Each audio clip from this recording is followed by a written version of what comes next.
उत्तर त्रिपुरा धर्मनगर पश्चिम राधापुर श्री गोपाल जी आश्रम नतून तैरी হয়েছে এই বছর 22শে আষাঢ় মনে হয় 22শে আষাঢ় 1431 বঙ্গাব্দ।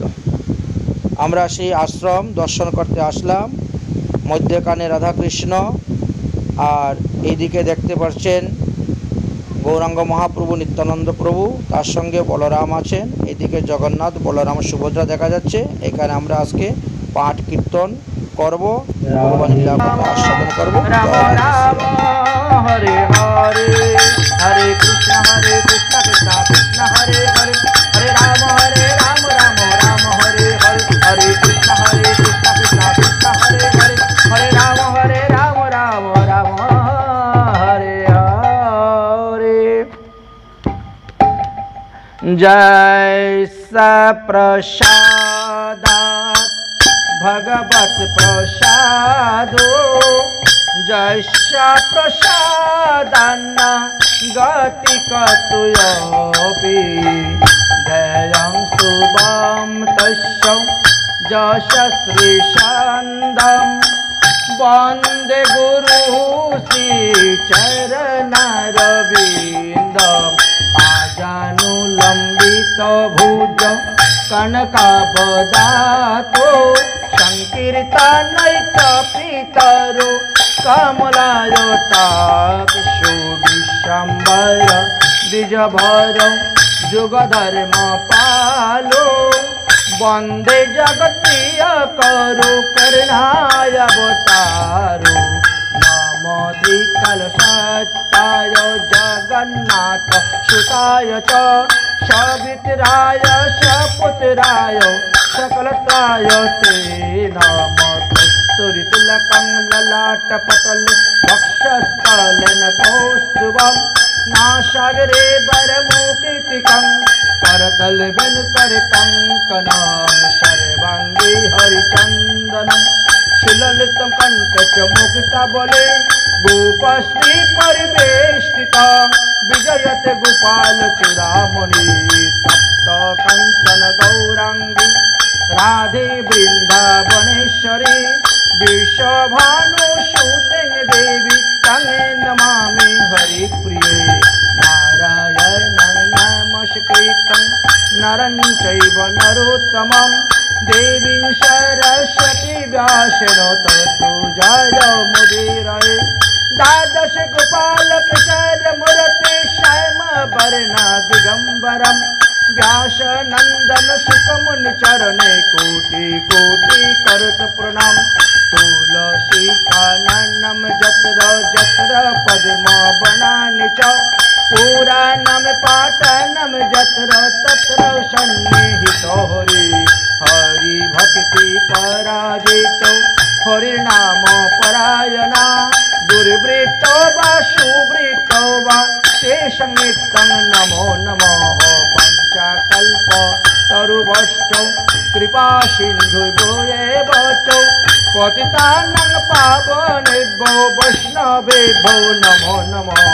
जय रूप सनातन भट्ट रघुनाथ श्रीजीव गोपाल भट्ट दास रघुनाथ जय गोस्वामीर करी बंदना जहा हईते विघ्न नाश अभीष्ट पूरण सकल श्रोता मातृवृंदे करी नमस्कार कृपा करी चरण धूलि दाओ शिरेते आमार दुर्गमे पदी में स्खलत पदे न गतिर मुगौ शक्री पाजस्ती दाने नो संतु संतु लबलमन शक्री पाजस्ती दाने नो संतु संतु लबलमन शक्री पाजस्ती दाने नो संतु संतु अवलंबनम। जय जय श्री राधेश्याम जय जय श्री राधेश्याम जय जय श्री राधेश्याम।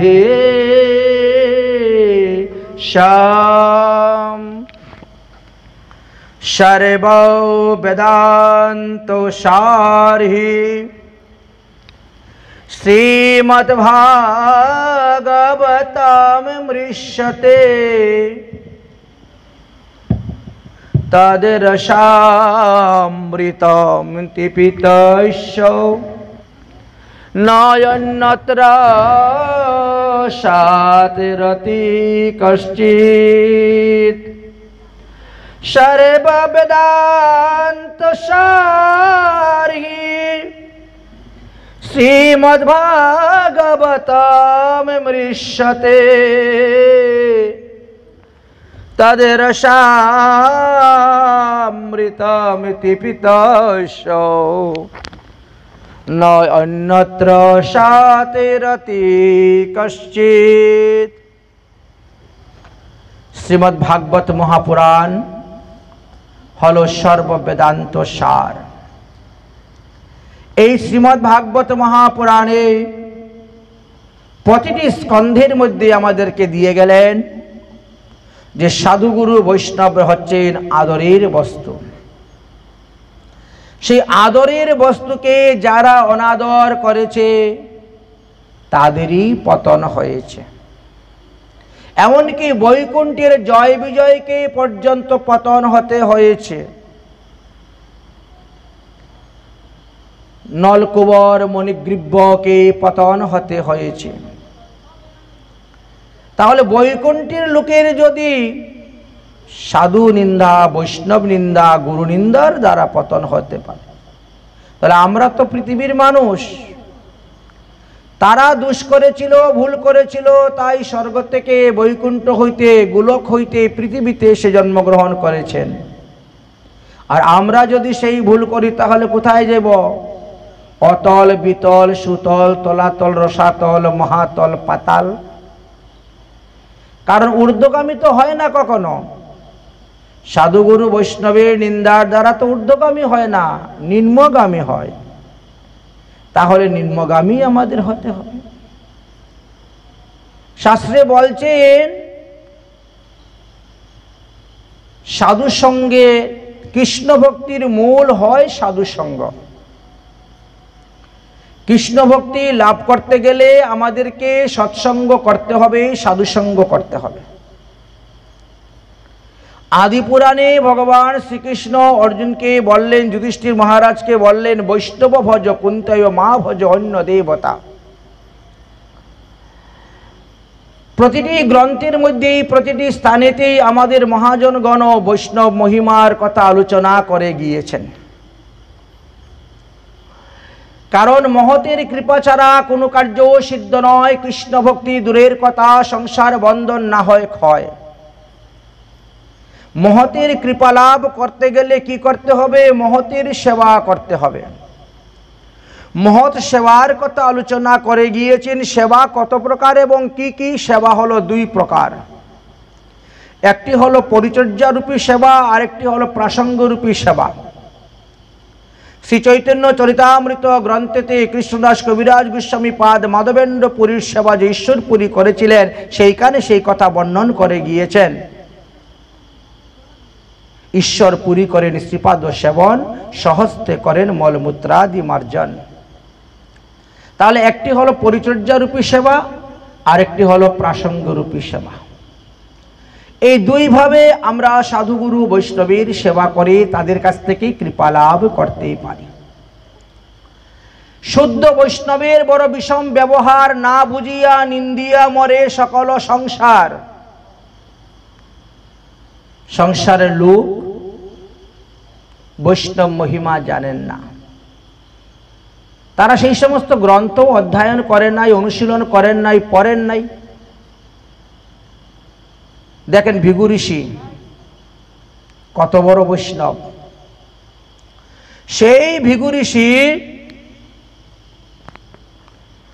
भृगु ऋषिर उपरे जखन ब्रह्मा विष्णु महेश्वरेर तीन जनेर परीक्षा करार भार पड़ल,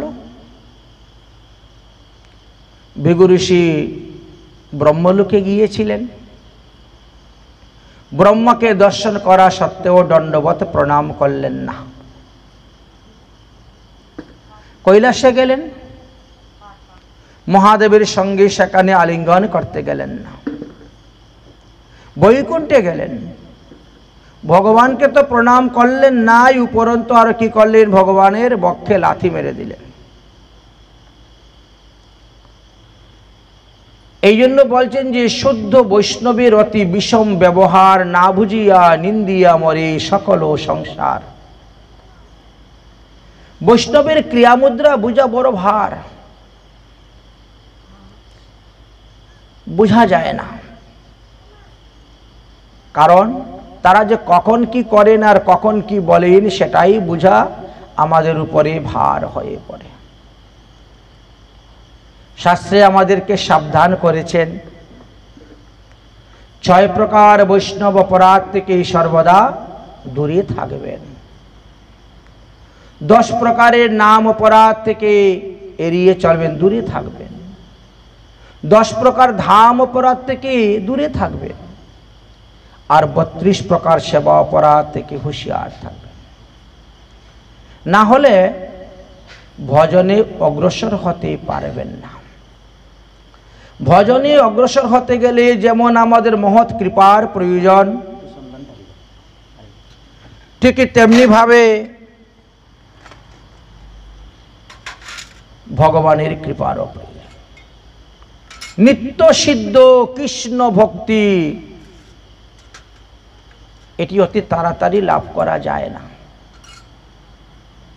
তবে শ্রবণাদি শুদ্ধ চিত্তে হইবে উদয়। সাধুমুখে হরিকথা শ্রবণ করতে করতে করতে করতে এই ভক্তির উদয়টি হবে। সর্বদাই শাস্ত্রে আমাদেরকে বর্ণন করে গিয়েছেন সাধুমুখে হরিকথা শ্রবণের জন্য। সাধুমুখে হরিকথা শ্রবণের মহিমার কথা বর্ণন করে গিয়েছেন। অবৈষ্ণবস্য মুখাদ গৃণং পুতং হরি কথামৃতম শ্রবণম নৈব কর্তব্য সর্প উচিষ্ট যথাপয়। তাহলে আমাদেরকে সাধু সঙ্গের কথা বর্ণন করে গিয়েছেন, বৈষ্ণব সঙ্গের কথা বর্ণন করে গিয়েছেন। সেই সাধুসঙ্গ বৈষ্ণব সঙ্গ মাধ্যমে পরীক্ষিত মহারাজ পর্যন্ত দেখেন সমস্ত পাপ থেকে উদ্ধার হয়ে চলে গেলেন। আমরা দেখতে পাই পরীক্ষিত মহারাজের উপরে যখন ব্রহ্মশাপ পড়েছিল, সেই সময়ে বহু বহু মুনি ঋষিগণ তারা তীর্থ ভ্রমণ করতে বেরিয়েছিলেন। শ্রীমদ্ ভাগবত মহাপুরাণে এটাই আলোচনা করা আছে যে এরা সবাই রওনা হয়েছিলেন তীর্থ ভ্রমণ করতে। এমন সবাই শুনতে পারলেন যে পরীক্ষিত মহারাজকে সৌমিক মুনি পুত্র সিঙ্গি অভিশাপ দিয়েছেন। একদল কি বললেন, আহারে, এমন বৈষ্ণব, এমন সাধু, এমন ভক্ত রাজা 7 দিন পরে আর পৃথিবীতে থাকবে না, অতএব চলো তাকে আমরা দর্শন করতে যাব। আর একদল কি বলছেন, তোমাদের কি মাথা খারাপ হয়েছে? যার উপরে ব্রহ্মশাপ তার মুখ দর্শন করতে নাই, আর তোমরা বলছো সেখানে যাবে তাকে দেখার জন্য। আমি তো যাব না। 2 দল হয়ে গেলেন। একই দলবদ্ধভাবে পরিক্রমায় বেরিয়েছেন, সমস্ত ভারতবর্ষের সব তীর্থ ভ্রমণ করবেন। কিন্তু যখন তারা হস্তিনাপুরে গিয়ে পৌঁছলেন, যখন শুনতে পেলেন যে পরীক্ষিত মহারাজের উপরে ব্রহ্মশাপ, দেখেন 2টি দল হয়ে গেল। যারা বলছেন যে যার উপরে ব্রহ্মশাপ তার মুখ দর্শন করব না বলে তারা তীর্থ ভ্রমণে চলে গেলেন, তাদের কিন্তু ভাগবত কথা শ্রবণ হলো না। সুখদেব গোস্বামী পদের সঙ্গে তাদের সাক্ষাৎ হলো না, ভাগবত কথা শ্রবণ তাদের হলো না। আর যারা বলছেন আরে ব্রহ্ম সাপ হলে কি হলো, সে তো পরম বৈষ্ণব, সে তো পরম ভক্ত। 7 দিন পরে এরকম ভক্তকে পাওয়া যাবে না যিনি পাণ্ডব বংশধর, যাকে স্বয়ং ভগবান মাতৃগর্ভে রক্ষা করেছিলেন। এমন বৈষ্ণব, এমন সাধুকে তো 7 দিন পরে পাওয়া যাবে না। অতএব যতই তার উপরে ব্রহ্মশাপ থাকুক না কেন, আমরা যাব তাকে দর্শন করার জন্য। ব্রহ্মশাপগ্রস্ত মহারাজ পরীক্ষিতকে যারা দর্শন করতে আসলেন, তারা সুখদেব গোস্বামীর মুখ থেকে শ্রীমদ্ ভাগবত সপ্তাহ জ্ঞানযজ্ঞ শুনতে পেলেন। আর যারা আসলেন না, তারা বঞ্চিত হয়ে গেছিলেন। এই ভাগবতকে প্রাপ্তি হওয়ার জন্যই নৈমিষারণ্যে বসে তারা মহাযজ্ঞ করেছিলেন, বিশাল যজ্ঞ। যজ্ঞের ধুমাতে তাদের শরীর কালোবর্ণ হয়ে গেছিল। জানা যায় যে পরীক্ষিত মহারাজ ভাগবত কথা শ্রবণ করে নিত্যধামে চলে যাওয়ার 230 বৎসর পরে গিয়ে নৈমিষারণ্যে সুতমুনি এই ভাগবত কথা তাদেরকে বলেছিলেন। মানলাম মুনি ঋষিগণের পরমায়ু হাজার হাজার বৎসর, তাই 230 বৎসর পর্যন্ত তারা যজ্ঞ করে এই যজ্ঞের ফলস্বরূপ ভাগবতকে পেয়েছিলেন। আর যারা বললেন যে যাও আমরা বৈষ্ণব দর্শন করতে যাব, হোক না তার উপরে ব্রহ্মশাপ, তারা দেখেন মুহূর্তের মধ্যেই পেয়ে গেলেন সাক্ষাৎ। সুতমনির মুখ থেকে নৈমিষারণ্যে 60,000 ঋষিগণ ভাগবত কথা শুনলেন। আর অন্যান্য ঋষিগণ সুখদেব গোস্বামীর পাদের মুখ থেকেই ভাগবত কথা শুনলেন। সাধু মুখে ভাগবত কথা শ্রবণের কি দাম সেটা বুঝতে হবে। এই জন্য বলছে শুদ্ধ বৈষ্ণবের বড় বিষম ব্যবহার। শাস্ত্রে বলছেন সাধু মুখে ভাগবত কথা শোন সবে শুন রে,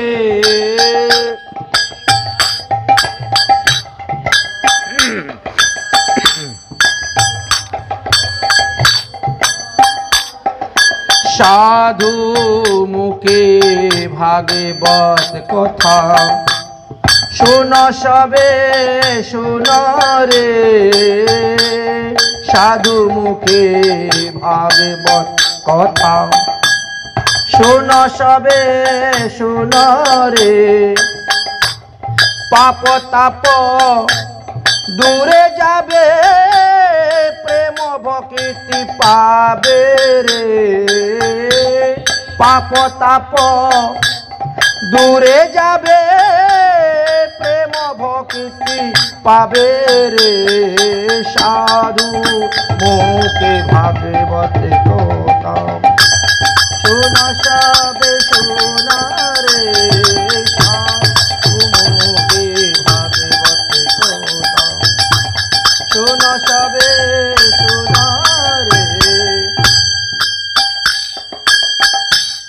সুখ মুখে ভাগবত কথা শোন সবে শোন রে, সংসার বন্ধন মুক্ত হবে হরিধামে যাবে রে, সংসার বন্ধন মুক্ত হবে হরিধামে যাবে রে, সুখ মুখে ভাগবত কথা শোন সবে শোন রে, সুখ মুখে ভাগবত কথা শোন সবে শোন রে। মহারাজা পরীক্ষিত শুনিলেন শ্রী ভাগবত, মহারাজা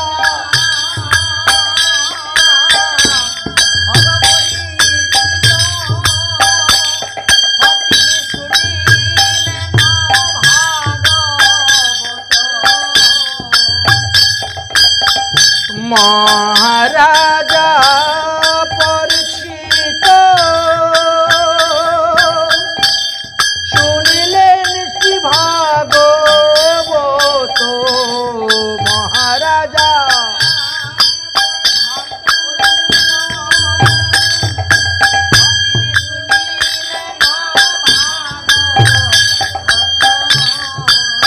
ও রাজা ব্রহ্ম শাপ মুক্ত হয়ে হরি ধামে গেল রে।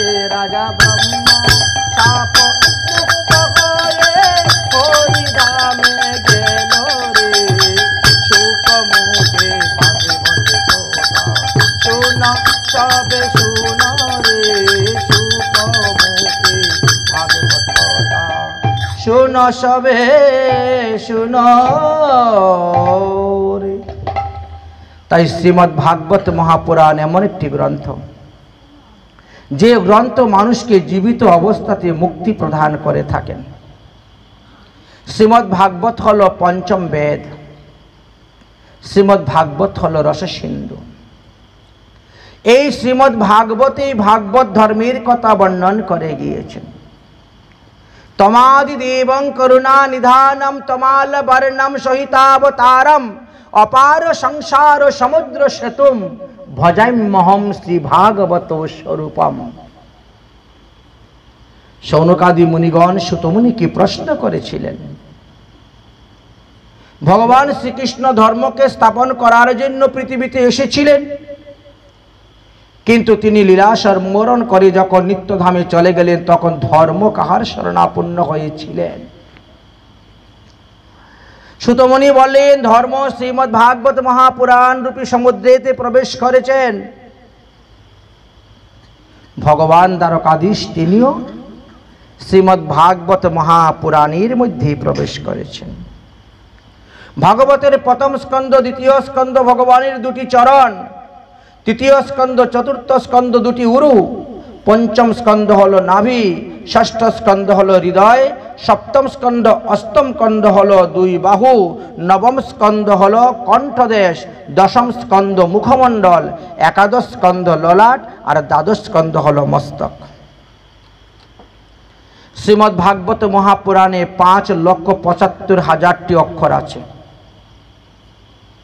18,000 শ্লোক আছে, আর 335টি অধ্যায় দ্বাদশ স্কন্ধে বিভক্ত করে গিয়েছে। এই শ্রীমদ্ ভাগবত মহাপুরাণে কলিযুগ পাবন অবতার গৌরাঙ্গ মহাপ্রভুর কথা আলোচনা করে গিয়েছেন। কৃষ্ণ বর্ণ তিসায় কৃষ্ণ সাঙ্গ উপাঙ্গ যস্র পার্ষদম যজ্ঞে সংকীর্তন প্রায় যজন্তি হি সুমেধসা। এই কলিযুগে যারা সুবুদ্ধিমান মানুষ, তারা পঞ্চতত্ত্বের উপাসনা করবেন। যারা সুবুদ্ধিমান মানুষ তারা হরিনাম সংকীর্তন করবেন। সংকীর্তন যজ্ঞে করেন কৃষ্ণ আরাধন, সেই তো সুমেধা পায় কৃষ্ণেরই চরণ। সেই সংকীর্তন সাধুমুখী শ্রবণের মহিমার কথাই বর্ণন করে গিয়েছেন। বৈষ্ণবীর মুখ হইতে শ্রবণের কথা বর্ণন করে গিয়েছে। শ্রবণের তারতম্যতা অনুসারে আমরা ফলপ্রাপ্ত হয়ে থাকি।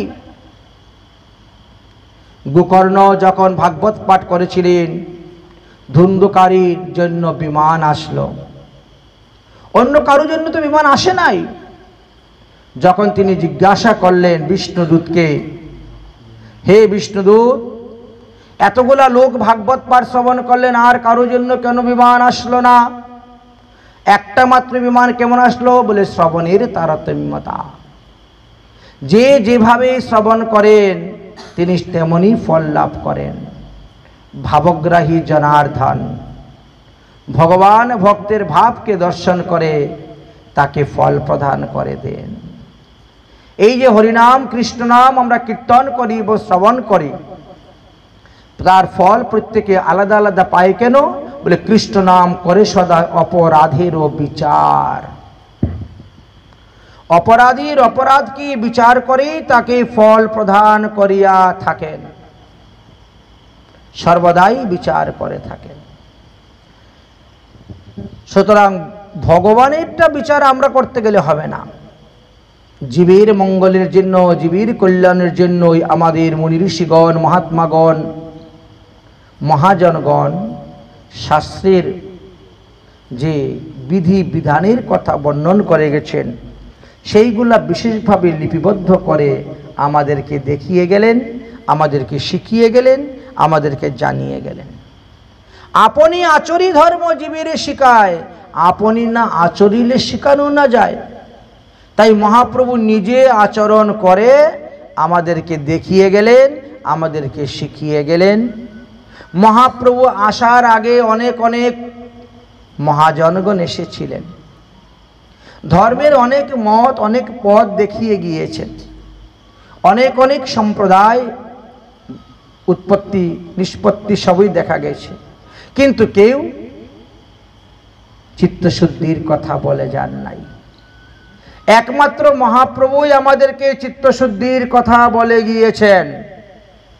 চিত্তশুদ্ধি একমাত্র মহাপ্রভুই আমাদেরকে এই রাধা প্রেম, রাধা দাস্য, গোপী প্রেম, ব্রজ প্রেম, মঞ্জুরি স্বরূপে ভজনের কথা দান করে গিয়েছেন। তার আগে অনেক মহাজন এসেছেন, কিন্তু এই বস্তু কেউ দান করে নাই। অনর্পিত চরিন চিরাত করুণায়াবতীর্ণ কলো। তাই এই কলিযুগে মহাপ্রভু হলেন স্বয়ং ভগবান। অনেকে বলেন যে শ্রীমদ্ ভাগবত মহাপুরাণে যখন 24 গুরুর অবতারের কথা আলোচনা হয়েছিল বা 24 অবতারের কথা বর্ণন হয়েছিল, ভগবানের মুখ্য মুখ্য 24টি অবতারের মধ্যে তো মহাপ্রভুর নাম নেই। মহাজনগণ বললেন এখানে তো অবতারের কথা আলোচনা হচ্ছে, অবতারীর কথা তো নয়। মহাপ্রভু হলেন অবতারী। আমার অবতারের সার গুরায় অবতার, কেননা ভজিলি তারে। যারা গৌরাঙ্গকে ভজন করতে পেরেছেন তাদেরই কল্যাণ হয়েছে। গৌরাঙ্গ মহাপ্রভুর শিক্ষাষ্টকের মধ্যে দেখবেন, চেত দর্পণ মার্জন্যম ভব মহাদাবাগ্নি নির্বাপনম। চিত্তরূপী দর্পণকে পরিষ্কার করার জন্য এই হরিনাম মহামন্ত্র আমাদেরকে দিয়ে গিয়েছেন। সেই হরিনাম মহামন্ত্র জপ করা, কীর্তন করা সত্ত্বেও যদি আমরা গুরু পদাশ্রয় না করি তাহলে 10 প্রকার নাম অপরাধের মধ্যে আমরা 1 প্রকার নাম অপরাধী হয়ে যাব। অপরাধ বিচার করে থাকেন। অপরাধের সম্পর্কে আলোচনা করতে গেলে অনেক কিছুই বর্ণন করে গিয়েছেন। অতএব মহাপ্রভু যে স্বয়ং অবতার নিয়ে এসেছিলেন আমাদের মহাজনগণ বলে গেছে, হরিনাম মধুর রস পিয়রে মনুয়া, এ সংসার সব ঝूठा। হরিনাম মধুর রস পিয়রে মনুয়া, এ সংসার সব ঝूठा। হরিনাম মধুর রস পিয়রে মনুয়া, এ সংসার সব ঝूठा। হরিনাম মধুর রস পিয়রে মনুয়া, এ সংসার সব ঝूठा। এ সংসার সব ঝूठा রে মনুয়া, এ সংসার সব ঝूठा। এ সংসার সব ঝूठा রে,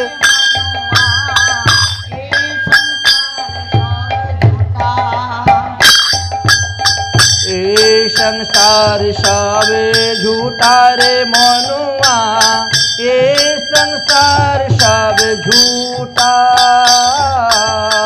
এ संसार सब झूठा रे मनुआ, ये संसार सब झूठा।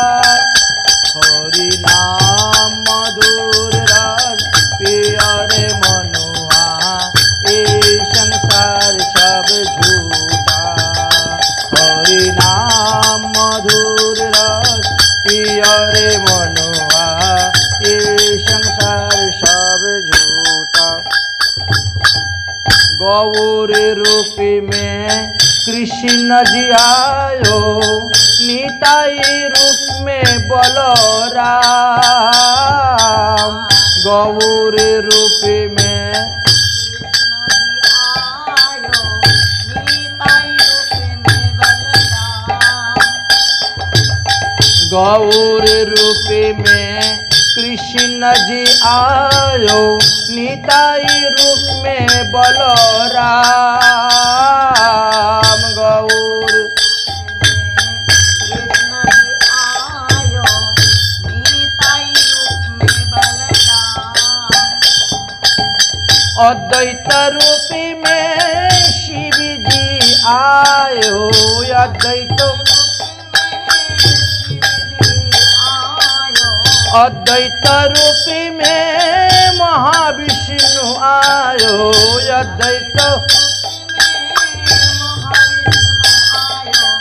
लेके होरी नाम रे मनुआ, ये संसार सब झूठा। होरी नाम मधुर रस पिय रे मनुआ, ये संसार सब झूठा। हरि नाम मधुर रस पिय रे मनुआ, ये संसार सब झूठा। गदाधर रूप में राधा रानी आयो, शिवश रूप में नारद जी। गदाधर शिवश रूप में नारद जी। गदाधर रूप में राधा रानी आयो, शिवश रूप में नारद जी। गदाधर राधा रानी आयो, श्रीवास रूप में नारद जी। पंचतत्व मिलकर एकत्र, पंचतत्व मिलकर हरि नाम बिलाय गली गली रे मनुआ, ये संसार सब झूठा। हरि नाम मधुर रस पिय रे मनुआ, ये संसार सब झूठा। हरि नाम मधुर रस पिय रे मनुआ, ये संसार सब।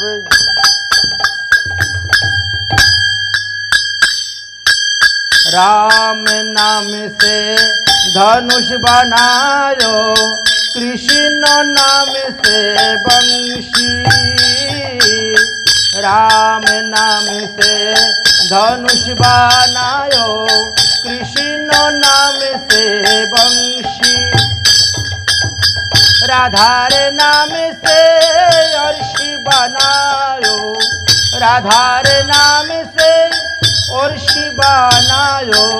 काट दे माया का फांसी रे मनुआ, ये संसार सब झूठा। हरि नाम मधुर रस पिय रे मनुआ, ये संसार सब झूठा। राम रूप में रावण बोधे, कृष्ण रूप में कंसो। राम रूप में रावण बोधे, कृष्ण रूप में कंसो। गौर रूप में होरी नाम बिलायो, गौर रूप में होरी नाम बिलायो। जीव का पापे तापे करे ध्वंस रे मनुआ, ये संसार सब झूठा। हरि नाम मधुर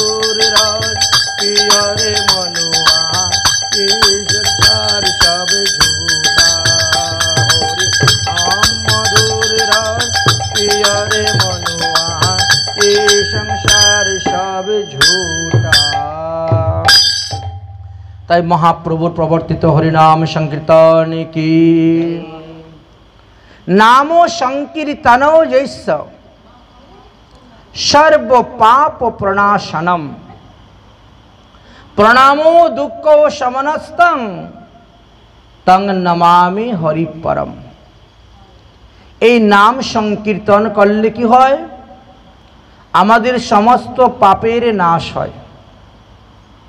কিন্তু সেই নাম লহ যদি বহুবার, তবু যদি নহে প্রেম নহে অশ্রুধার, তবে জানিবে তাহাতে অপরাধ প্রচুর। কৃষ্ণ নামের বিষ তাতে না হইল অঙ্কুর। তাহলে বীজকে অঙ্কুর করার দায়িত্ব কার? আপনার স্বয়ং। যখন দেখবেন কোনো বীজ থেকে অঙ্কুর হয় না, তখন আমরা কি করি? সেই বীজের উপরে জল সেচন করি। তো আপনার যে ভক্তিলতার বীজ, এই ভক্তিলতার বীজের মধ্যে আপনি কিভাবে জল সেচন করবেন? আমাদের মহাজনগণ বলছেন শ্রবণ কীর্তন রূপী জল তাতে করহ সেচন। শ্রবণ কীর্তন, তাহলে আপনি কার কাছ থেকে শ্রবণ করবেন? আপনি কার মুখ থেকে শ্রবণ করবেন? শাস্ত্র বললেন তেষাং নিত্যং মহাভাগ মহাভাগেষু মত কথা। তেষাং নিত্যং মহাভাগম মহাভাগেষু মত কথা। তোমরা সাধুমুখী হরিকথা শ্রবণ করবে। সাধু সঙ্গীর কথা বর্ণন করে গেলেন, সাধু সঙ্গীর মহিমার কথা বর্ণন করে গেলেন। তাহলে সাধুমুখী হরিকথা শ্রবণের দ্বারা আমরা অনায়াসে ভগবানকেও লাভ করতে পারি। কেন? না না, সাধুদের হৃদয়ের মধ্যে ভগবান বাস করেন। সন্তন কি হৃদয় মে, সাধুদের হৃদয়ে ভগবান সর্বদা বাস। ভগবান বলছেন সাধুরা আমার হৃদয়ে থাকেন আর আমি সাধুদের হৃদয়ে থাকি। শ্রীমদ্ ভগবদ গীতাতে তো বললেন অতি দুরাচারী ব্যক্তিও যদি আমার চরণে শরণাপন্ন নেয়, আমার মন্ত্রে দীক্ষা গ্রহণ করে, আমার প্রসাদ গ্রহণ করে, আমি ছাড়া তার আর কেউ নেই এই জগতে, এই বিশ্বাসটি যার মধ্যে উৎপন্ন হয়েছে, তেনাকে আমি সাধু বলেই মনে করি। তো ভগবান যাকে সাধু বলে মনে করছেন, তো আমাদের জীবের সাধু বলে গ্রহণ করার আপত্তিটা কোথায়? জীব গোস্বামী পাদের চরিত্রেতে আপনারা দেখতে পাবেন, জীব গোস্বামী পাদ যখন শ্রীধাম বৃন্দাবনে এসেছিলেন, রূপ গোস্বামী পাদ সনাতন গোস্বামী পাদ তো পূর্বেই এসেছেন এবং তারা আচার্য পদেতে অবস্থান করেছেন। সেই সময়ে এক দিগ্বিজয়ী পণ্ডিত এসেছিলেন বৃন্দাবনে। তিনি সার্টিফিকেট নেওয়ার লোভেতে ঘুরে বেরিয়েছিলেন।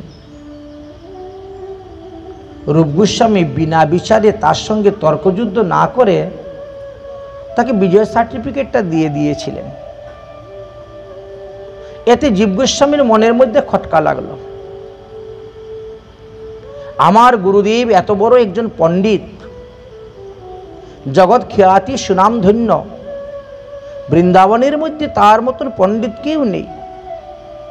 তিনি যে গ্রন্থ রচনা করতেছেন ভক্তিরসামৃত সিন্ধু, আর এই গ্রন্থের যে সিদ্ধান্ত ঠিকই আছে, কিন্তু দিগ্বিজয়ী পণ্ডিতের কথায় তিনি নিজেকে নতস্বীকার করে তাকে সার্টিফিকেট দিয়ে দিলেন। এটা হতে পারে না। গুরুর মর্যাদা রক্ষা করা ছিল তার মনে সাধ, কিন্তু গুরুদেবের সম্মুখে কখনো পাণ্ডিত্যতা দেখাইতে নাই। গুরুর সম্মুখে পাণ্ডিত্যতা দেখানো নিষিদ্ধ আছে, যার কারণে জীব গোস্বামী পাদ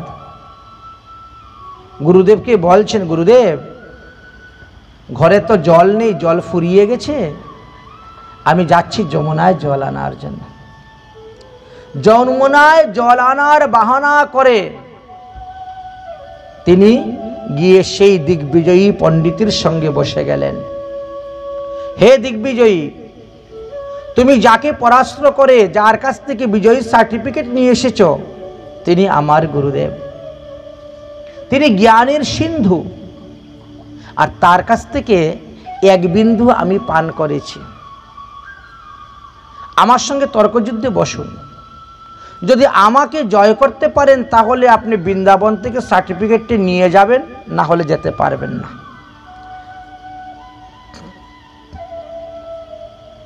দিগ্বিজয়ী তর্কযুদ্ধে বসে গেলেন। তিনি বলেন, সমুদ্র পার হয়ে চলে এসেছি, আর গুষ্পদের মধ্যে কি এখন ডুবে যাব? মানে গরুর পায়ের খুরের মধ্যে যতটুকু জল, এইটুকু জলের মধ্যে কি ডুবে যাব? না। তর্কযুদ্ধ করতে বসলেন, 4 দণ্ড তর্কযুদ্ধ হয়েছিল। সেখানে তর্কযুদ্ধতে জীব গোস্বামীর কাছে পরাজিত হয়েছিলেন, সার্টিফিকেটটা ফেরত দিয়ে দিলেন। তিনি গুরুর মর্যাদা রক্ষা করার জন্য এই তর্কযুদ্ধ করতে গিয়েছিলেন, কিন্তু দৈন্যের মূর্তি রূপ গোস্বামী পাদের সেটাও ভালো লাগলো না। তিনি বললেন যে এই যে তর্কযুদ্ধ করে তুমি পণ্ডিতকে পরাজয় করে সার্টিফিকেটটা রেখে দিলে, পণ্ডিত ধ্বজা গুটিয়ে চুপচাপ চলে গেল, এটা ভালো নয়। কেন? বলে মান যশ প্রতিষ্ঠা শকুরির বিষ্ঠা, তুমি মেকে এসেছো সারা গায়ে, সূচি হইয়া আসো নাই তুমি স্নান করি যমুনায়। আর আমরা সেই মান যশ প্রতিষ্ঠার পিছনেই দৌড়ে বেড়াই, মান যশ প্রতিষ্ঠার পিছনেই ঘুরে বেড়াই। একজনে আরেকজনের সহ্য করতে পারি না, মাৎসর্য, অন্যের ঐশ্বর্য সহ্য হয় না আমাদের। বললেন যে তুমি বৃন্দাবনে থাকার দরকার নেই বাবা, তুমি দেশে চলে যাও, গিয়ে রাজ্য পরিচালনা করো, সেটাই তোমার জন্য ভালো। আচ্ছা, গুরুদেব যখন শিষ্যকে ত্যাগ করে দিলেন, জীব গোস্বামী পাদকে, জীব গোস্বামী পাদ তখন কিন্তু দেশে ফিরে যান নাই। তিনি ভেগ্রামে গিয়েছিলেন, নন্দঘাটে, আর সেখানে গিয়ে মস্তক আবৃত্তি করে কাপড় দ্বারা ঢেকে ওখানে বসে বসে ভজন করতেন। যমুনার তীরে যমুনার জল খেতেন, যমুনার মাটি খেতেন। সন্ধ্যার পরে রাতের অন্ধকারে একবার মাদুকুরি করতে বেরোতেন। এইভাবে তিনি ভজন করতে শুরু করছেন। সনাতন গোস্বামী পাদ 84 কোশ ব্রজমণ্ডল পরিক্রমা করতে করতে যখন সেই ভেগ্রামের নন্দঘাটে গিয়ে উপস্থিত হয়েছেন, তখন সেখানকার লোকেরা এসে বলতেছেন, মহারাজ, আমাদের গ্রামে এক ত্যাগী বাবা এসেছেন, তিনি কখনো কাউকে মুখ দর্শন করান না, দিন রাত 24 ঘন্টা বসে ভজন করেন। সনাতন গোস্বামী চিন্তা করলেন, তাহলে যাই, সেই ত্যাগী বাবাকে আমি একবার দেখে আসি। রওনা হয়েছেন সেই ত্যাগী বাবাকে দেখার জন্য। গিয়ে উপস্থিত হয়েছেন, দেখে চিনতে পারলেন না। অরুণ বয়ন অরুণ নয়ন ছিন্ন বসন, চিনিতে পারে না কেহ। যমুনার জল পান করতে করতে কঙ্কালসার দেহ হয়ে গেছিল। সনাতন গোস্বামী আসলেন, রূপ গোস্বামীকে বললেন, বৈষ্ণব ধর্ম হলো জীবেরে দয়া করা। তুমি তো পরম বৈষ্ণব, বৈষ্ণবের আচার্য পদে বসেছ, তাহলে জীবের প্রতি দয়া তোমার কই? একদিকে জীব বলতে সমস্ত প্রাণীকে বুঝাচ্ছেন, আরেকদিকে জীব বলতে জীব গোস্বামী পাদকে বুঝাচ্ছেন। গুরুর মর্যাদা রক্ষা করাই ছিল তার মনে সাধ, তার থেকে বেশি অপরাধ তো আমি দেখি না। তুমি তার গুরু, আমি গুরুর ভাত, পারলাম কি আজ হয়? বৈষ্ণব হইয়া ঋষি জিনিবারে দোষ নাহি বুঝি তাই। বড় সূক্ষ্ম বৈষ্ণব ধর্ম। রূপ গোস্বামী পাদ তখন তিনার নিজের ভুল নিজে বুঝতে পেরেছিলেন। সনাতন গোস্বামী পাদকে বললেন যে যাও জীব গোস্বামীকে নিয়ে আসো আমার কাছে।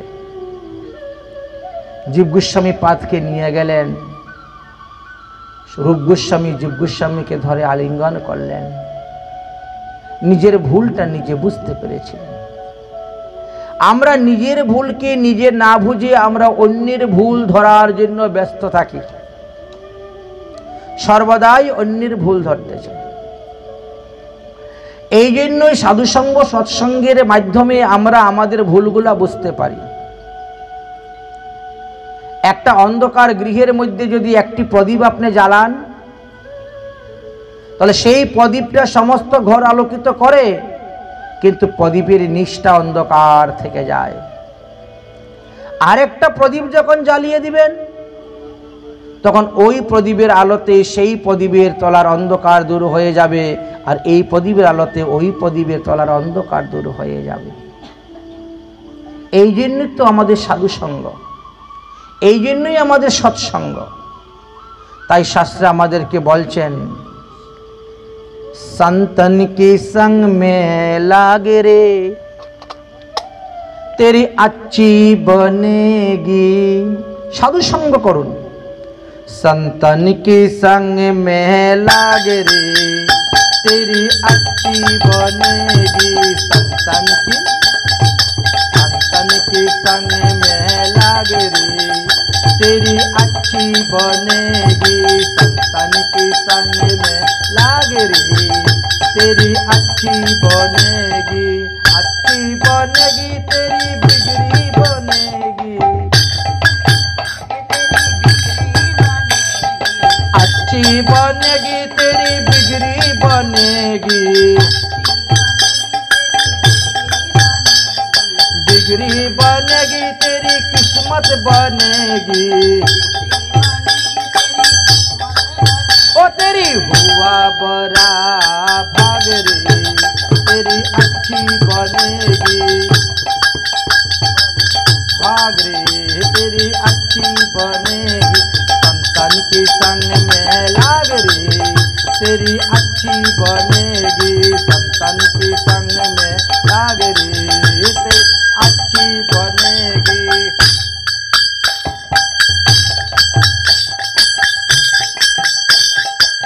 संतन की संग में बने कमाई। संतन की संग बने कमाई। बंदा बने कमाई। बने का संतन की संग में बने कमाई। संतन की संग बने कमाई। बंदा बने कमाई। राम अनुचरण लागे रे तेरी अच्छी बनेगी। रामचरण अनुराग रे तेरी अच्छी बनेगी। संतन के संग लागे रे तेरी अच्छी बनेगी। संतन के संग लागे रे तेरी अच्छी बनेगी। ध्रुव की बन गई, प्रहलाद की बन गई। ध्रुव की बन गई, ध्रुव की बन गई, प्रहलाद की बन गई। ध्रुव की हर समीरन अनुराग रे तेरी अच्छी बनेगी। संतन के संग में लागे रे तेरी अच्छी बनेगी। काका से तुहे हंस करेगी। काका से কাকুর থেকে হংস বানিয়ে দেয়, ময়ূর বানিয়ে দেয় সাধু। कागा से तुझे हंस करेगी। कागा हंसा करेगी तू पे हंसा करेगी, तेरी मिट जाएगी अनुराग रे, तेरी अच्छी बनेगी, तेरी उठ जाएगी दूर भाग रे, तेरी अच्छी बनेगी, तन तन के संग लाग रे, तेरी अच्छी बनेगी, तन तन के संग लाग रे, तेरी अच्छी बनेगी। সেই সাধুকে তিন ভাগে ভাগ করা হয়েছে। সাধু সঙ্গের কথা যে বর্ণন করে গিয়েছেন, সাধু সঙ্গকে তিনটি ভাগে বিভক্ত করেছেন, উত্তম সাধু, মধ্যম সাধু আর কনিষ্ঠ সাধু। এই তিন রকম সাধু সঙ্গের কথা বর্ণন করে গেলেন।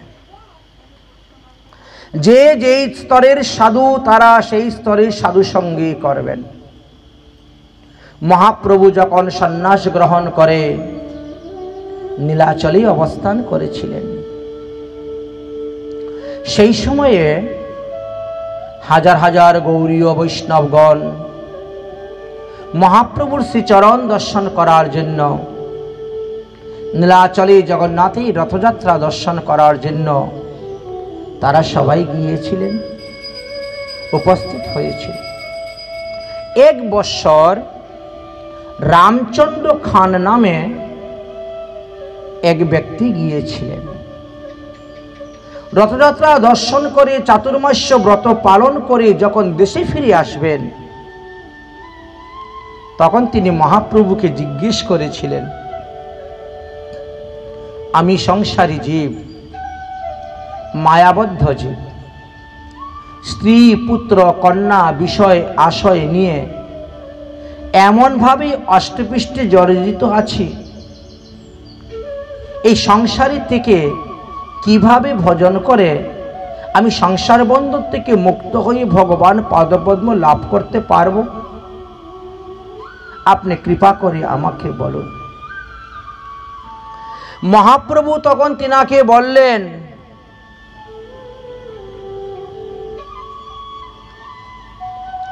তাতে কৃষ্ণ ভজে করো গুরুর সেবন, মায়াজাল ছুটে পাবে কৃষ্ণেরও চরণ। কৃষ্ণ ভজন করেন, গুরুর ভজন করেন, তাহলেই হবে। নিরন্তর তুমি হরিনাম সংকীর্তন করো, তুমি বৈষ্ণব সেবা দাও। বৈষ্ণব সেবা আর বৈষ্ণব সঙ্গ করবে, বৈষ্ণব সেবা দিবে, গুরু গোবিন্দের ভজন করবে, স্মরণ করবে, হরিনাম করো। কৃষ্ণ ভজন, বৈষ্ণব সেবন। তিনি প্রশ্ন করলেন, আমি যে বৈষ্ণব সেবা দিব, তো সেই বৈষ্ণব চিনব কেমন করে? কোন বৈষ্ণবের সেবা দিব? মহাপ্রভু বললেন, যার মুখে শুনবে একবার কৃষ্ণ নাম, সেই তো বৈষ্ণব, তারে করিবে সম্মান। তাহলে এই জগতে সবাই তো কৃষ্ণ নাম করেন, সবাই বৈষ্ণব। তাই কারো নিন্দা করতে নেই, কারো দোষ বিচার করতে নেই। ধরতে গেলে সেখানে আমাদের অপরাধ এসে যাবে। আমাদের বড় বড় মহাজনগণ আমাদেরকে এইটি দেখিয়ে গেলেন, সন্তনক হৃদয় নবনীত সমানা। সাধুদের হৃদয় মাখন হইতেও আরো নরম। সাধুরা হলো নারকেলের মতন, বাইরে দিয়ে দেখবেন এরা খুব শক্ত, খুব কঠিন, কিন্তু তাদের অন্তরটা বড়ই কোমল, একেবারে নারকেলের মতো। আর অসাধু যারা, তারা দেখবেন বদরিকা ফলের মতন, বাইরে দিয়ে তারা মিষ্ট ভাব দেখায়, মিষ্ট কথা বলবে, মিষ্ট আচরণ করবে, আর ভিতরটা কিন্তু একেবারে খলে পরিপূর্ণ থাকে।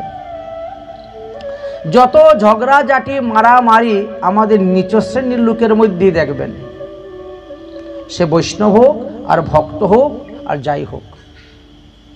যারা উচ্চ স্তরের বৈষ্ণব হয়ে গেছেন, যারা উচ্চ স্তরে পৌঁছে গেছেন, তাদের মধ্যে দেখবেন ঝগড়াঝাটি নেই, মারামারি নেই, অশান্তি নেই। একটা উদাহরণ দিচ্ছি, শ্রীধাম বৃন্দাবনে এখনো এক সম্প্রদায়ের বৈষ্ণব আছেন যাদের 1 কণ্ঠী মালা আর 5 তিলক। আমরা সবাই জানি তাদের সঙ্গে তিলক ধারণ করতে হয় এবং 1 পেশ মালা আমাদের পরা নিষিদ্ধ, 2 পেশ মালা সর্বনিম্ন, তার উপরে যত দিতে পারেন। তো কি হয়েছিল না, কোনো কারণে গুরুদেবের সঙ্গে তাদের ঝগড়া হয়েছিল, কোনো কারণে অশান্তি সৃষ্টি হয়েছিল। এতে গুরুদেব রেগে গিয়ে শিষ্যকে ধরলেন, আমি তোমাকে যা দিয়েছি সব আমাকে ফেরত দিয়ে দাও, আমি তোমাকে ত্যাগ করে দিলাম।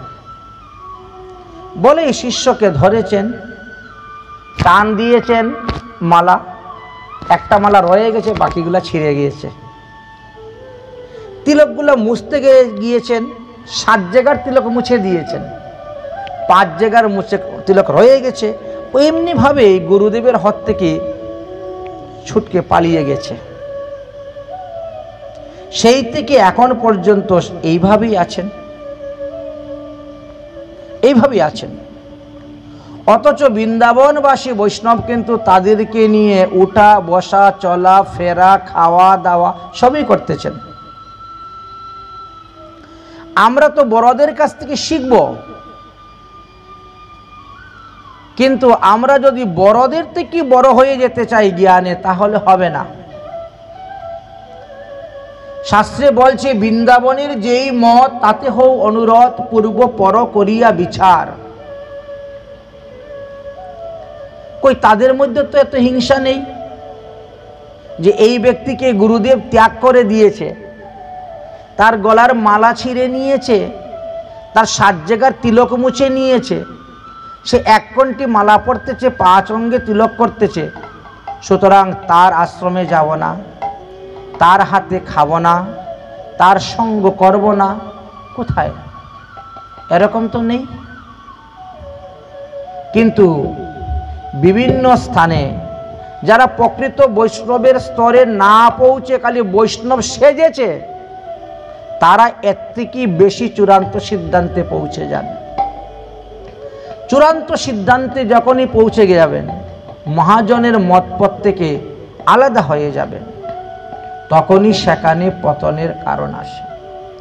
কারণ সর্বশাস্ত্রে আমাদেরকে সাধু সঙ্গের কথা বলেছেন, বৈষ্ণব সঙ্গের কথা বলেছেন, বৈষ্ণব সেবার কথা বলেছেন, বৈষ্ণবের মুখ থেকে হরিনাম শ্রবণ কীর্তনের কথা বর্ণন করে গিয়েছেন। এই সাধুসঙ্গ সৎসঙ্গের দ্বারাই আমরা তাড়াতাড়ি ভগবানকে লাভ করতে পারি। কারণ কৃষ্ণ ভক্তির মূল হয় সাধুসঙ্গ, মূল হলো সাধুসঙ্গ। এই জন্য আমাদের মহাত্মাগণ বলছেন, ভগবানকে পেতে গেলে সৎসঙ্গ করো। सामरे से मिलने का सत्संग बहाना है, सामरे से मिलने का सत्संग बहाना है, सत्संग बहाना है, सत्संग बहाना है, सत्संग बहाना है, सत्संग में आना है, सामने से मिलने का सत्संग में आना है, सामने सामने से मिलने का, सत्संग में आना, सत्संग में आ जाओ, सत्संग में बैठ जाओ, सत्संग में आ जाओ, सत्संग में बैठ जाओ। संतन के हृदय में, संतन के हृदय में, ओ मेरा सामने ठिकाना है, संतन के हृदय में, मेरा सामने ठिकाना है,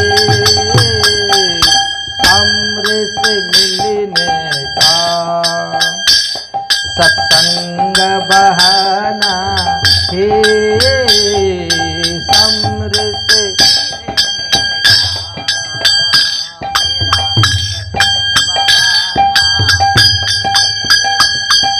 कहाँ कहाँ ढूंढना तुझे, कहाँ कहाँ पाया है, कहाँ कहाँ ढूंढना तुझे, कहाँ कहाँ पाया है, कहाँ कहाँ ढूंढना तुझे, कहाँ कहाँ पाया है, कहाँ कहाँ ढूंढना तुझे,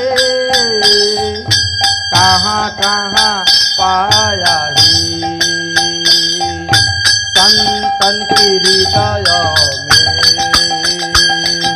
संतन के हृदय में, ओ मेरा सामने ठिकाना है, संतन के हृदय में, मेरा सामने ठिकाना है, सामने से मिलने का, सत्संग में आना है, सामने से मिलने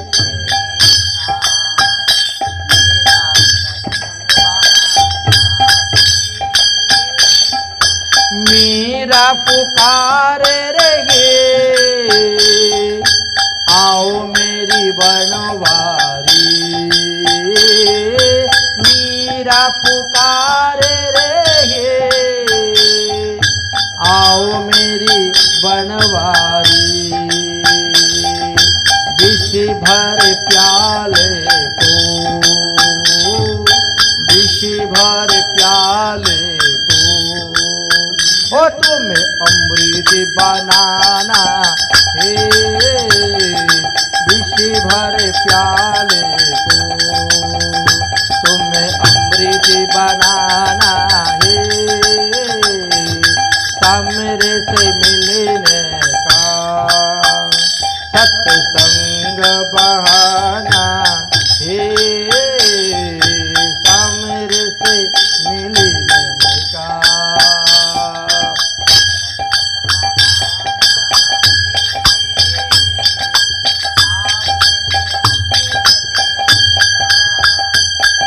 सबरी पुकार रही, आओ मेरी रघुराही, सबरी पुकार रही, आओ मेरी रघुराही, खट्टे मीठे बेरों का, खट्टे मीठे बेरों का, तुम्हें भोग लगाना है, खट्टे मीठे बेरों का, तुमने भोग लगाना है, सामने से मिलने का, सत्संग बहाना है, सामने से मिलने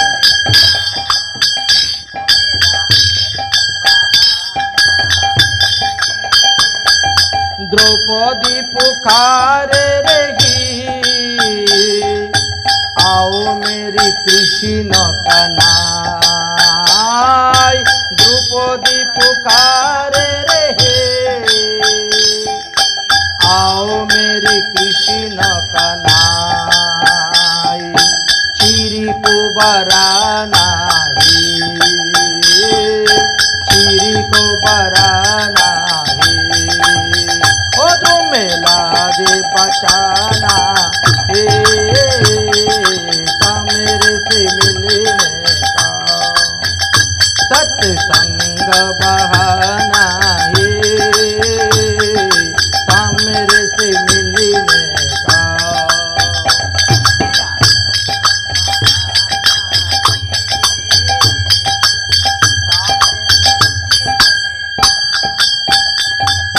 मथुरा में ढूंढी ना तुझे गोकुली में पाया ही मथुरा में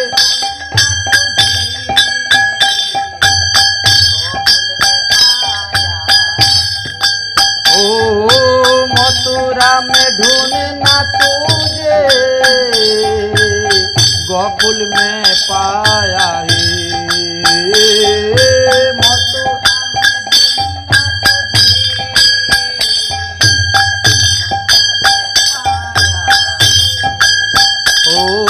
वृंदावन की गली गली में वृंदावन की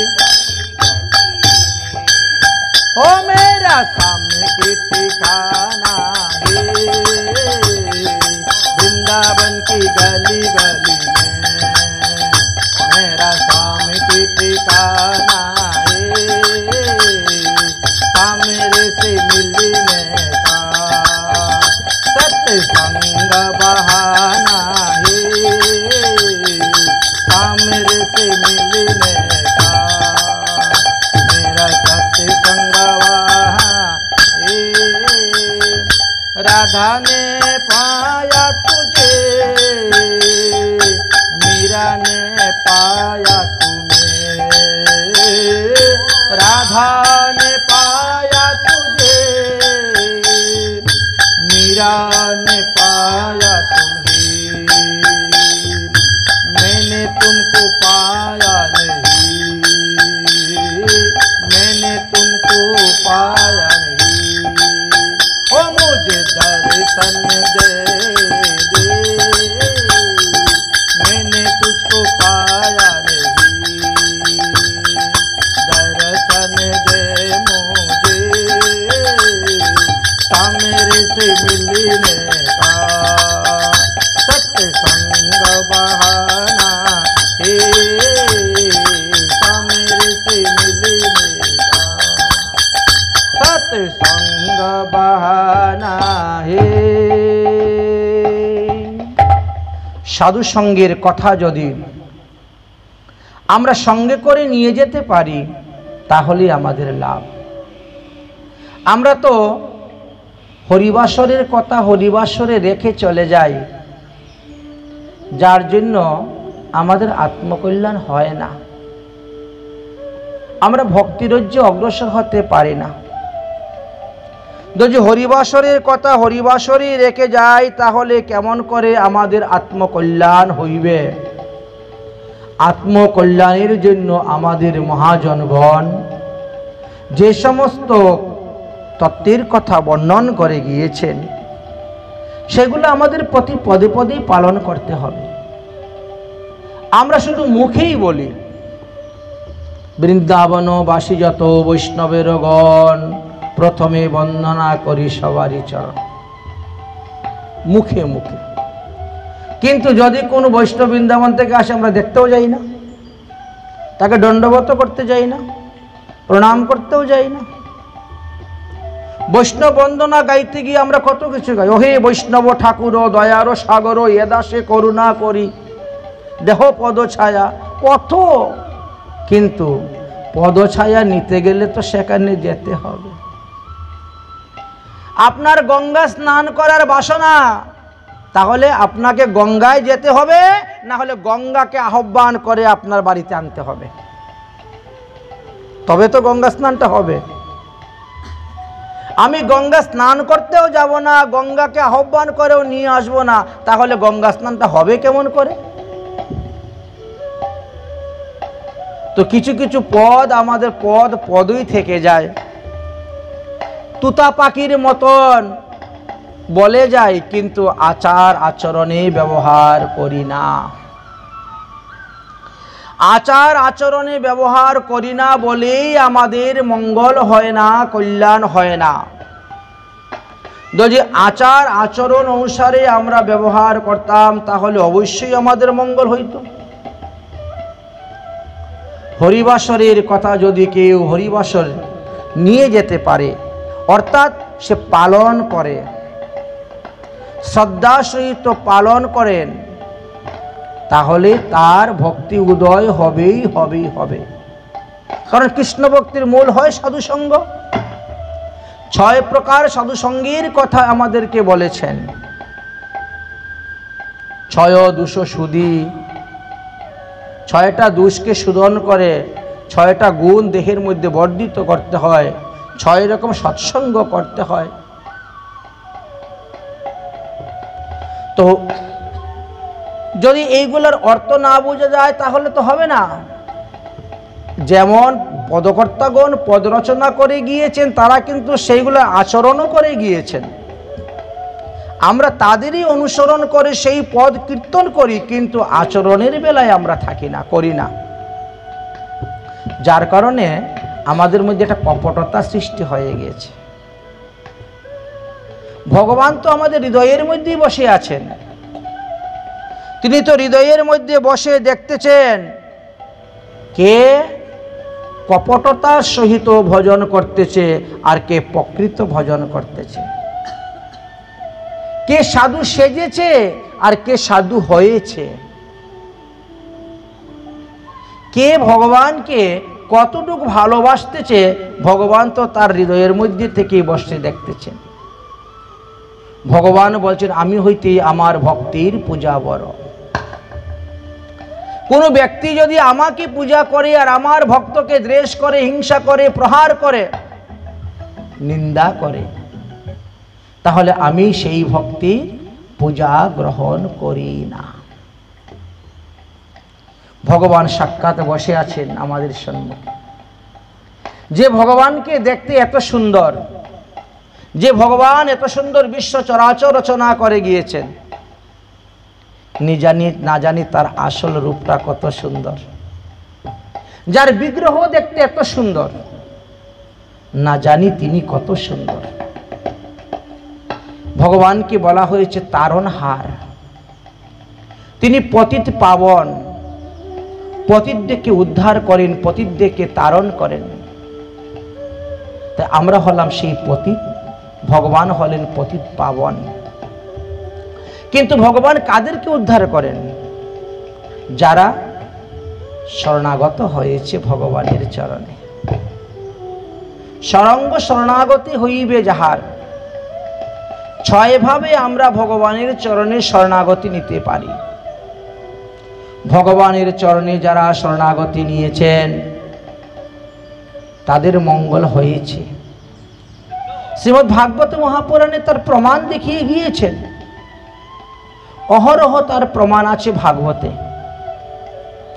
তাই আমাদেরও কর্তব্য ভগবানের চরণেই শরণ নেওয়া। কিন্তু ভগবানের চরণে সোজাসুজি শরণ নিতে পারবো না। সাধুগুরু বৈষ্ণবের কৃপা ব্যতীত কখনো ভগবত চরণে শরণ নেওয়া যায় না, পৌঁছা যায় না। তাদের কৃপা সাপেক্ষ আছে। মহাজনগণ বলছেন, হে ভগবান, নাম তোমারি তারণহারা, কব তেরা দর্শন হোগা। দর্শন আমাদের 3 প্রকার হয়ে থাকে। এক হলো স্বপ্নেতে দর্শন করা, এক হলো মন্দিরে এসে শ্রী বিগ্রহকে দর্শন করা, আর এক হলো সমস্ত প্রাণীর মধ্যেই পরমাত্মা রূপে ভগবানকে দর্শন করা। যদি সমস্ত প্রাণীর মধ্যেই ভগবানকে দর্শন করা যায় তাহলে তো কেউ কাউকে হিংসা করবে না, কেউ কাউকে নিন্দা করবে না, কেউ কাউকে ঘৃণা করবে না, প্রহার করবে না। আর এটাই উত্তম। জীবে সম্মান দিবে জানি কৃষ্ণ অধিষ্ঠান। জীবে প্রতিটা জীবকে সম্মান দিবেন কৃষ্ণ অধিষ্ঠান বলে। তাই মহাজনগণ বলছেন, হে প্রভু, नाम तुम्हारी तारनहारा,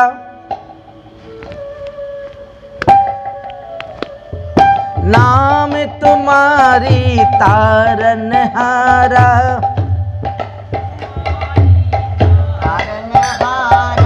कब तेरा दर्शन होगा,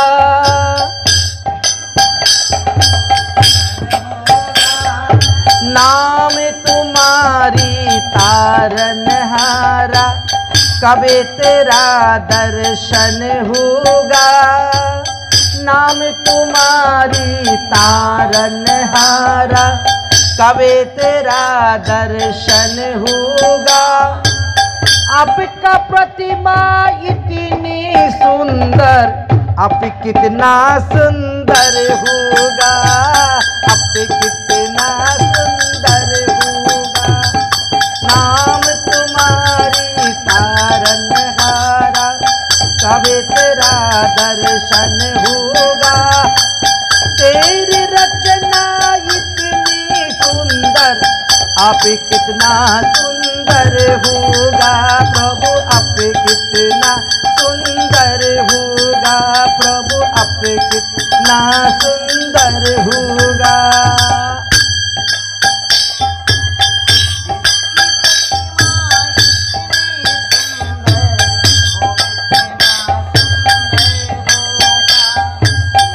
ভগবানকে দর্শন করা মাত্রই প্রণাম করলে পরে কি হয়?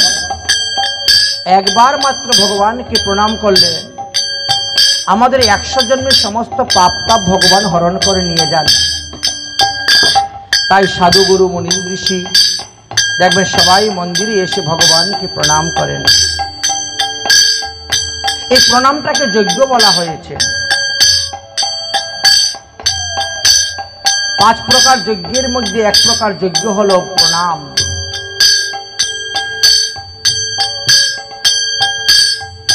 सुर नर मुनि जन जिन चरणन में निशिदिन ध्यान लगाती है, सुर नर मुनि जन जिन चरणन में निशिदिन ध्यान लगाती है, जो भी तेरी घर पे आवे चरण में शीश झुकाती है, चरण में शीश झुकाती है। ভগবানের চরণে মাথা নত করে দিলে কি হয়? ভগবান আমাদের সমস্ত পাপকে হরণ করে নিয়ে যান। ভগবান শুধু মাখন চুরি নয়, বসন চুরি নয়, মন চুর নয়, উপরন্ত তিনি সমস্ত গোপীগণের দুর্কুলম চৌরম, ব্রজে প্রসিদ্ধম নবনীত চৌরম, গোপাঙ্গনানাম দুর্কুল চৌরম, অনেক জন্মার্জিত পাপ চৌরম, চৌরাগ্রগণ্যং পুরুষম নমামি। তাই ভগবানের চরণে যারা আশ্রয় নেন তাদের পিতৃকুল, মাতৃকুল, শ্বশুরকুল সবার উদ্ধার হয়ে যায়। सुर नर मुनि गण जिन चरणन में निशिदिन ध्यान लगाती है, जो भी तेरी घर पे आवे चरण में शीश झुकाती है, चरण में शीश झुकाती है। अपने जी को पाने हेतु गीतों का सरगम होगा, अपने जी को पाने हेतु गीतों का सरगम होगा। বলছেন যার হবে না গানে জ্ঞান, তার হবে না 18 পুরাণে জ্ঞান। মহাজনের গানের মধ্যে এমন মাধুর্য, এমন মহিমার কথা বর্ণন করে গিয়েছেন। तेरी तेरी प्रतिमा इतनी सुंदर, तू कितना सुंदर होगा प्रभु, तू कितना सुंदर होगा।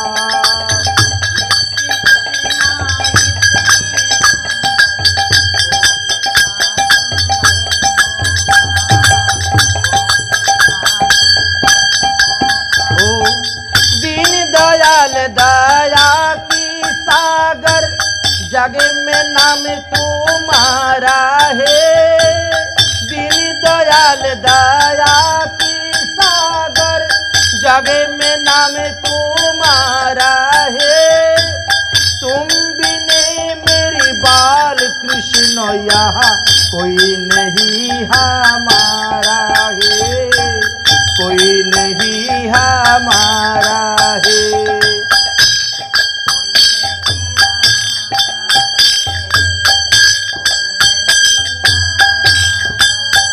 ओ दीन दयाल दया की सागर, जग में नाम तुम्हारा है। तुम बिने मेरी बाल गोपाल यहाँ कोई नहीं हमारा है, कोई नहीं हमारा है। मेरा ये जीवन तो प्यारे, मेरा ये जीवन तो प्यारे, तेरा ही अर्पण होगा। मेरा ये जीवन तो प्यारे, तेरा ही अर्पण होगा। तेरी प्रतिमा इतनी सुंदर, तू कितना सुंदर होगा प्रभु, तू कितना सुंदर होगा प्रभु, तू कितना सुंदर होगा।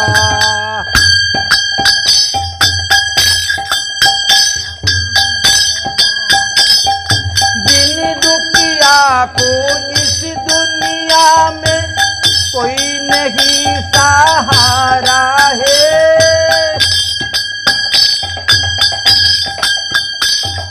दिन दुखिया को इस दुनिया में कोई नहीं सहारा है।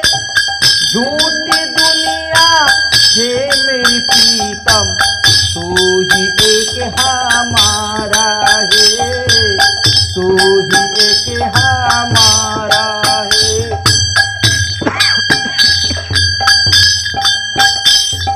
झूठी दुनिया है मेरी प्रीतम, तू ही एक हमारा है, तू ही एक हमारा है। कृष्ण प्रेम कर करना है तू, ओ कृष्ण प्रेम कर करना है तू, कृष्ण प्रेम कर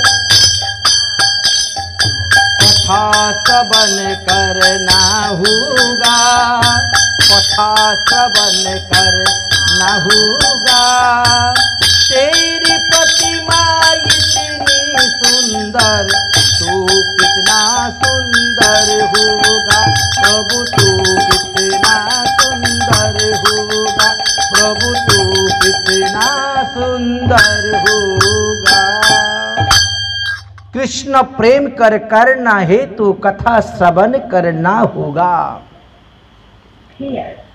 कथा भागवत कथा, हरि कथा श्रवण करते হবে। कृष्ण কোথায়, হরি কোথায়? হরি তো কথায়, হরি কথার মধ্যে থাকেন। ভগবান বলছেন নাহম বসামি বৈকুণ্ঠে, নাহম বসামি বৈকুণ্ঠে যোগিনাম হৃদয়ে নচ, মদ্ভক্ত যত্র গায়ন্তি তত্র তিষ্ঠামি নারদ। তাই যেখানে হরিকথা হয় সেখানে যাবেন। হরিকথা শ্রবণ, হরিকথা কীর্তন, এটা আমাদের চিত্তশুদ্ধি হয়। এতে আমাদের ভক্তিলতার বীজের মধ্যে জল পড়বে, অঙ্কুর হবে, ফুল ফল ধরবে। যদিও আমরা বিভিন্ন সময় দেখতে পাই এক এক কীর্তনীদের এক এক মত, এক এক বৈষ্ণবের এক এক মত, এক এক মুনি ঋষিদের এক এক মত। এই বিষয়ে শ্রীমদ্ ভাগবত মহাপুরাণের সপ্তম স্কন্ধে, একাদশ স্কন্ধে, ভুল হয়েছে, একাদশ স্কন্ধে উদ্ধব মহাশয় ভগবান শ্রীকৃষ্ণকে বলেছিলেন। ভগবান বললেন সবার মতই ঠিক আছে। কেমন করে? এই পৃথিবী সৃষ্টির তত্ত্ব নিয়ে কেউ বলছেন 14 তত্ত্ব দিয়ে হয়েছে, কেউ 17 তত্ত্ব, কেউ 18 তত্ত্ব, কেউ 22 তত্ত্ব, কেউ 24 তত্ত্ব আলোচনা করেছে, কেউ 28 তত্ত্ব বলেছেন। ভগবান বলছে সব ঠিক আছে। যে 14 বলছে তারও ঠিক আছে, আর যে 28 বলছে তারও ঠিক আছে, আর মধ্যে যারা যতটা বলছে সবার ঠিক আছে। কেমন করে? দেখো আমি বুঝিয়ে দিচ্ছি।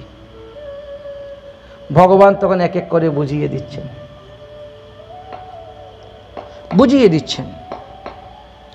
যার যেই মত সেই সে উত্তম, তটস্থ হইয়া বিচারিলে পাবে তারোত্তম।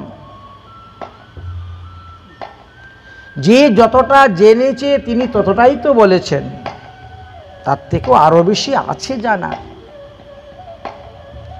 আমাদের সাধারণ জগতের মধ্যে যেমন আমাদের primary school, high school, college, degree college, ঠিক তেমনি ভাবে সাধন ভজনের ক্ষেত্রেও কিন্তু এরকম আছে। যে যতটা গ্রন্থ পড়তেছেন, যে যতটা সাধুসঙ্গ করতেছেন, যে যতটা সুসিদ্ধান্ত গ্রহণ করতে পারছেন, তিনি ততটাই জানেন, ততটাই মানেন। আকাশের যেমন অন্ত নেই, যে পাখির ডানাতে যত শক্তি আছে ততই সে উড়ে যেতে পারছে, ঠিক তেমনি ভাবে ও শাস্ত্রেরও তো অন্ত নেই। অগাধ সমুদ্র। তাই যে যতটা আস্বাদন করতে পেরেছেন তিনি ততটাই সিদ্ধান্ত লাভ করতে পেরেছেন। যে যত বেশি সিদ্ধান্ত উপর স্তরে পৌঁছতে পারবেন তিনার ততই একেবারেই পরিষ্কার নির্মল হয়ে যাবে। দেখবেন বিভিন্ন জায়গাতে দেখবেন রাধারানীর চরণে তুলসী পাতা দেওয়া নিয়ে কত মন্তব্য। রাধারানীর চরণে তুলসী পাতা দেওয়া হয় এ কথা তো কখনো শুনে নেই, কিন্তু শ্রীধাম বৃন্দাবনে গেলে পরে দেখবেন সবাই রাধারানীর চরণে তুলসী পাতা দিচ্ছেন। কারণ এখানের লোক জানে না রাধা তত্ত্ব, তাই দে না। যিনি জানবেন রাধা তত্ত্ব তিনি তো অবশ্যই দিবেন। জানতে হবে। এখনো কিছু কিছু সম্প্রদায় আছে শ্রীকৃষ্ণের জন্মাষ্টমীটা 24 ঘন্টায় ব্রত থাকে, কিন্তু রাধার জন্মাষ্টমীটা অর্ধদিন ব্রত রাখে। দুপুর 12টার পরেই লুচি, সুজি, পায়াস, অন্ন ব্যঞ্জন শুরু হয়ে যায় খাওয়া দাওয়া। কারণ তারা রাধা তত্ত্ব সম্পর্কে অভিজ্ঞতা নেই, জানে না। শ্রীকৃষ্ণের জন্মাষ্টমী পালন করলে একটি জন্মাষ্টমী পালনের দ্বারা 1000 একাদশী ব্রতের ফল লাভ হয়, আর রাধাষ্টমী পালন করলে 10,000 একাদশী ব্রতের ফল লাভ হয়। যেভাবে ভগবান শ্রীকৃষ্ণের 100 বার নাম উচ্চারণ করলে যেই ফল লাভ হয়, রাধার নাম একবার উচ্চারণ করলে সেই ফল লাভ হয়। তো যদি কেউ রাধা তত্ত্ব না জানে তাহলে সেই ব্যক্তি কেমন করে করবে? যে তত্ত্বটা জানবে সেই তো করতে পারবে, পালন করবে। অনেক লোক তো এমনও আছে, অনেক লোক এমনও আছেন তারা বৎসরের মধ্যে 4টা একাদশী করে, বাকিগুলা করে না। কিন্তু শাস্ত্রে বলছে কৃষ্ণপক্ষ শুক্লপক্ষ উভয় পক্ষের একাদশী সবগুলাই করবেন। কেউ আছে আবার দশমী বিদ্যা একাদশী করে যাচ্ছে, আগের দিনের ব্রত করে যাচ্ছে। কেউ বা গোস্বামী মতে পরের দিন করে যাচ্ছেন। এমনও লোক পাওয়া গিয়েছে যখন একাদশী আরম্ভ হয় তখন থেকে ব্রত শুরু করে, যখন একাদশী শেষ হয় তখন ব্রত ছাড়ে। কিন্তু এরকম বিধান তো কোথায় দেন নাই। এই সমস্ত সুসিদ্ধান্ত জানতে গেলে সৎসঙ্গ করতে হবে, সাধুসঙ্গ করতে হবে। আমরা সৎসঙ্গ থেকে বর্জিত, সৎসঙ্গ থেকে দূরে থাকি বলেই আমাদের এই অবস্থা। এই জন্য মহাজনগণ বলছেন কি, শ্রীরাধিকার চরণ রেণু ভূষণ করিলে তনু অনাহাসে পাবি গিরিধারী। রাধার চরণ আশ্রয় করিয়াছে যেই জন তারে মই যাহি বলিহারি। রাধা তত্ত্ব জানতে হবে, কৃষ্ণ তত্ত্ব, গুরু তত্ত্ব, নাম তত্ত্ব, প্রেম তত্ত্ব, ভক্ত তত্ত্ব, ভক্তি তত্ত্ব, এই তত্ত্বগুলো যদি না জানেন তাহলে পদে পদেই অপরাধের সম্ভাবনা আছে, পদে পদেই অপরাধের সম্ভাবনা আছে। এই জন্যই ধামবাসী বৈষ্ণবীর সঙ্গ করতে হবে। ধামেতে কি হয়, সবসময় কৃষ্ণ কথাই আলোচনা হয়, শাস্ত্র সিদ্ধান্ত কথাই আলোচনা হয়। আমাদের এতেই এলাকায় যে সমস্ত পণ্ডিত আছেন তাদের থেকে আরো বেশি ভালো সিদ্ধান্ত জানে বৃন্দাবনে যারা রাস্তায় বসে ভিক্ষা করে।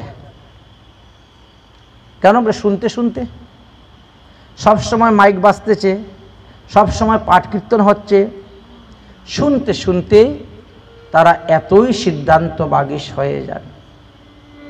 ভগবান শ্রীকৃষ্ণ উদ্ধবকে বলছেন, উদ্ধব, ব্রজের গোপীরা লেখাপড়া করে নাই, মূর্খ বলে তাদেরকে কিন্তু হেলাফেলা মনে করিও না, কারণ আমি তাদের কাছে হেরে গিয়েছি তর্ক করতে গিয়ে।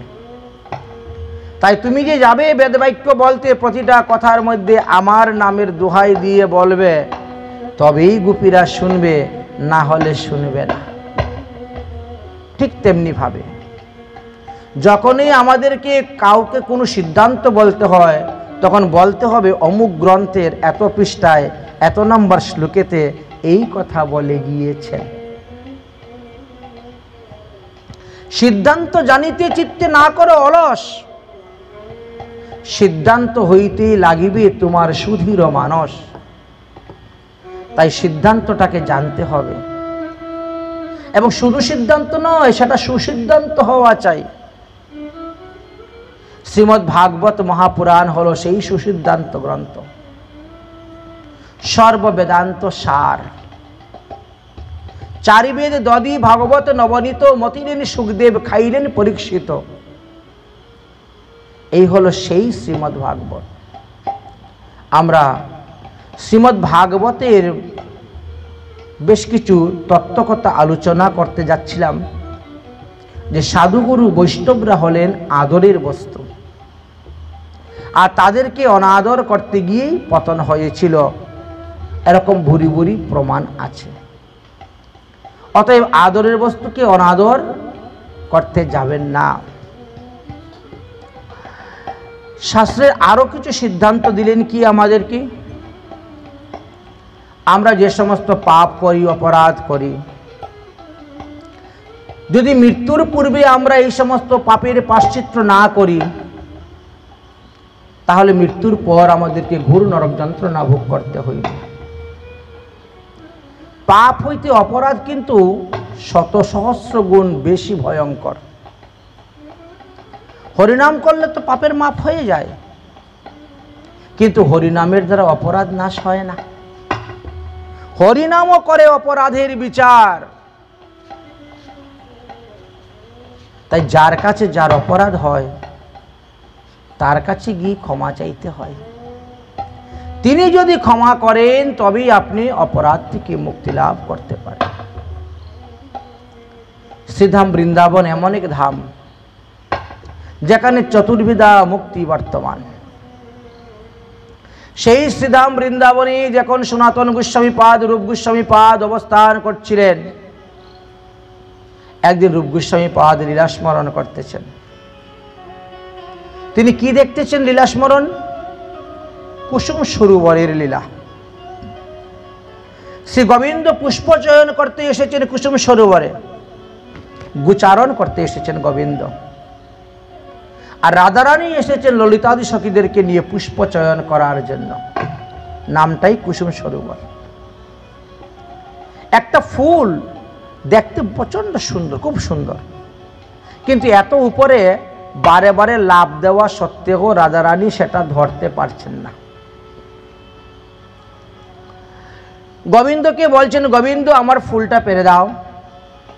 গোবিন্দ তিনার নিজের হাতের বাঁশিটা ললিতা সখীর কাছে রেখেছেন।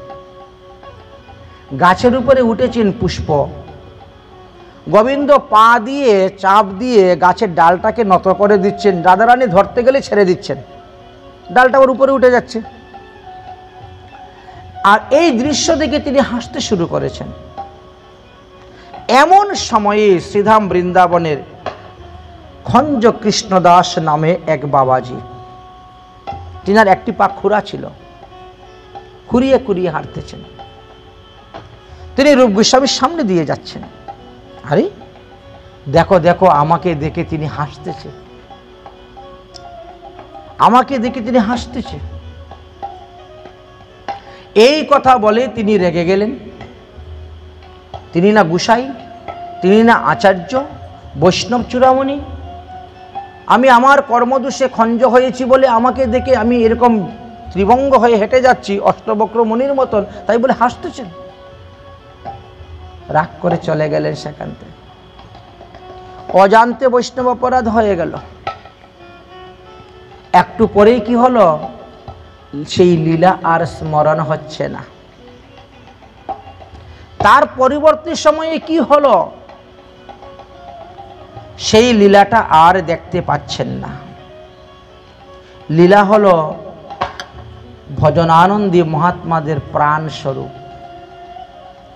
যদি লীলা স্মরণে বিঘ্ন হয়, তাদের জন্য প্রাণ বেরিয়ে যায় দেহ থেকে, ছটপট করতেছেন, কান্না শুরু করেছেন। সনাতন গোস্বামী দৌড়ে এসেছেন, জীব গোস্বামী এসেছেন। কি হলো কি হলো বুঝতে পাচ্ছি না। জীব গোস্বামী বললেন, নিশ্চয়ই কোথায় কোনো বৈষ্ণব অপরাধ হয়েছে। আমি তো জেনে শুনে কোনো বৈষ্ণব অপরাধ করি নাই। অজান্তেও বৈষ্ণব অপরাধ হয়,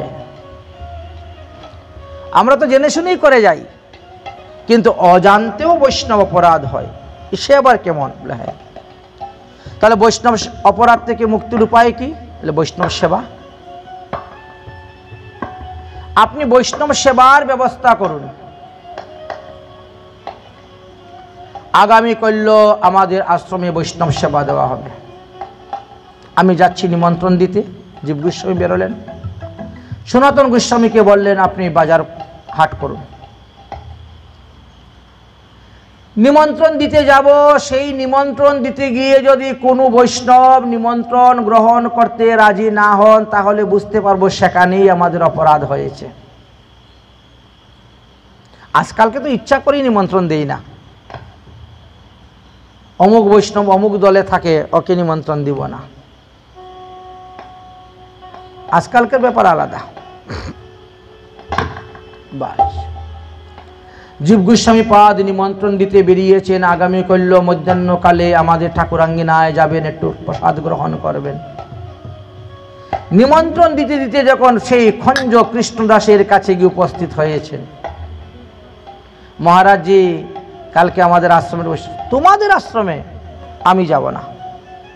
কেন মহারাজ? তোমার গুরুদেব আমাকে দেখে পরিহাস করেছেন, ঠাট্টা করেছেন। আমি খঞ্জ বলে? এই বুঝতে পারলেন যে এখানেই আমার গুরু অপরাধ হয়েছে, বৈষ্ণব অপরাধ। গিয়ে এসে বললেন যে হ্যাঁ, আপনার অপরাধটা কোথায় হয়েছে সেটা পাওয়া গিয়েছে, চলুন। রূপ গোস্বামী, সনাতন গোস্বামী, জীব গোস্বামী তিনজন মিলে আসলেন খঞ্জ কৃষ্ণদাসের কুটিয়ায়। এসে চরণোদরে ক্ষমা চাইলেন, বুঝাইলেন, আমি আপনাকে দেখিই নাই। আপনি যে আসতেছেন আমার আশ্রমের সামনে দিয়ে, সেটা তো আমি দেখিই নাই। আমি তো তখন লীলা স্মরণে ছিলাম, রাধারানীর এই লীলাটি স্মরণ করে আমি হেসেছিলাম। আপনাকে দেখে হাসি নাই, আপনি অপরাধ ক্ষমা করুন। অজান্তে বৈষ্ণব অপরাধেও দেখেন ভজন থেকে বাদ পড়ে যায়। মহতের নিকট যদি হয় ক্ষুদ্র অপরাধ, মহা মহা ভজনেও পড়ে যায় বাদ। হয়তো দেখছেন আপনি ভজন করে যাচ্ছেন, কিন্তু সেটা অজাগল স্তনের মতন বিফল হয়। এই সমস্ত অপরাধ পাপ থেকে মুক্তি লাভের উপায় হলো শ্রীধাম বৃন্দাবন। বৃন্দাবনে একবার প্রবেশ করলে পরেই আমরা সমস্ত পাপ থেকে মুক্ত হইতে পারি। কিন্তু বৃন্দাবনে গিয়ে যদি কেউ অপরাধ করে তাহলে সেই পাপ কোথায় নাশ করবে? সেটাই তো বড় কথা। মহাজনগণ বলছেন রাধারানীর কৃপা, कृपा करेंगे राधा रानी श्री वृंदावन जाओ, कृपा करेंगे राधा रानी श्री वृंदावन जाओ।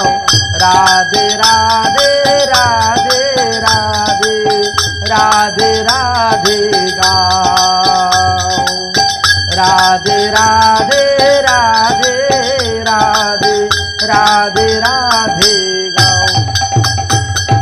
कृपा करेंगे राधा रानी श्री वृंदावन जाओ, कृपा करेंगे राधा रानी श्री वृंदावन जाओ। राधे राधे राधे राधे राधे राधे गाओ, राधे राधे राधे राधे राधे राधे गाओ। श्री राधे की नाम की महिमा जाने ले अब तो प्राणी,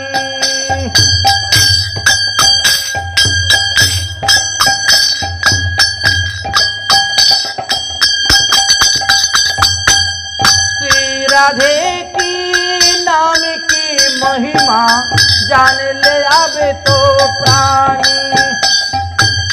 राधा नाम से पार उतार गया पापी और ज्ञानी, राधा नाम से पार उतार गया पापी और ज्ञानी। झूम झूम के राधा नाम को, झूम झूम के राधा नाम को मस्ती में तुम गाओ। राधे राधे राधे राधे राधे राधे गाओ, राधे राधे राधे राधे राधे राधे गाओ। कृपा करेंगे राधा रानी श्री वृंदावन आओ, कृपा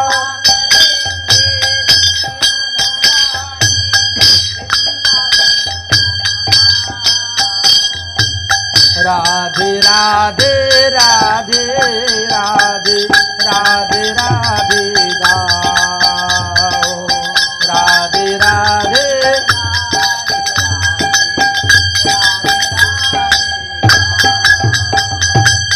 राधे राधे जो कोई गावे जीवन सफल बनावे। राधे राधे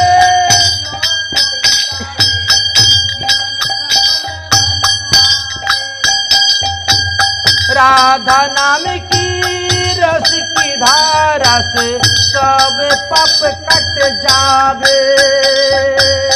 राधा नाम की धारा से सब पाप कट जावे। रस की ऐसी धारा को प्यारे, रस की ऐसी धारा को प्यारे अपने मन बसाओ। राधे राधे राधे राधे राधे राधे गाओ, राधे राधे राधे राधे राधे राधे गाओ। कृपा करेंगे राधा रानी श्री वृंदावन जाओ, कृपा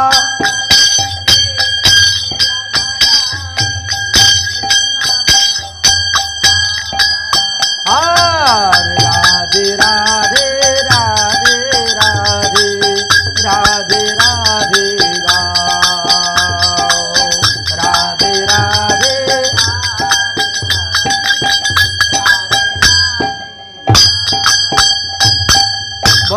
राधा रानी की, श्री বৃন্দাবন ধাম की। এই জন্য ঠাকুর মহাশয় কি বললেন,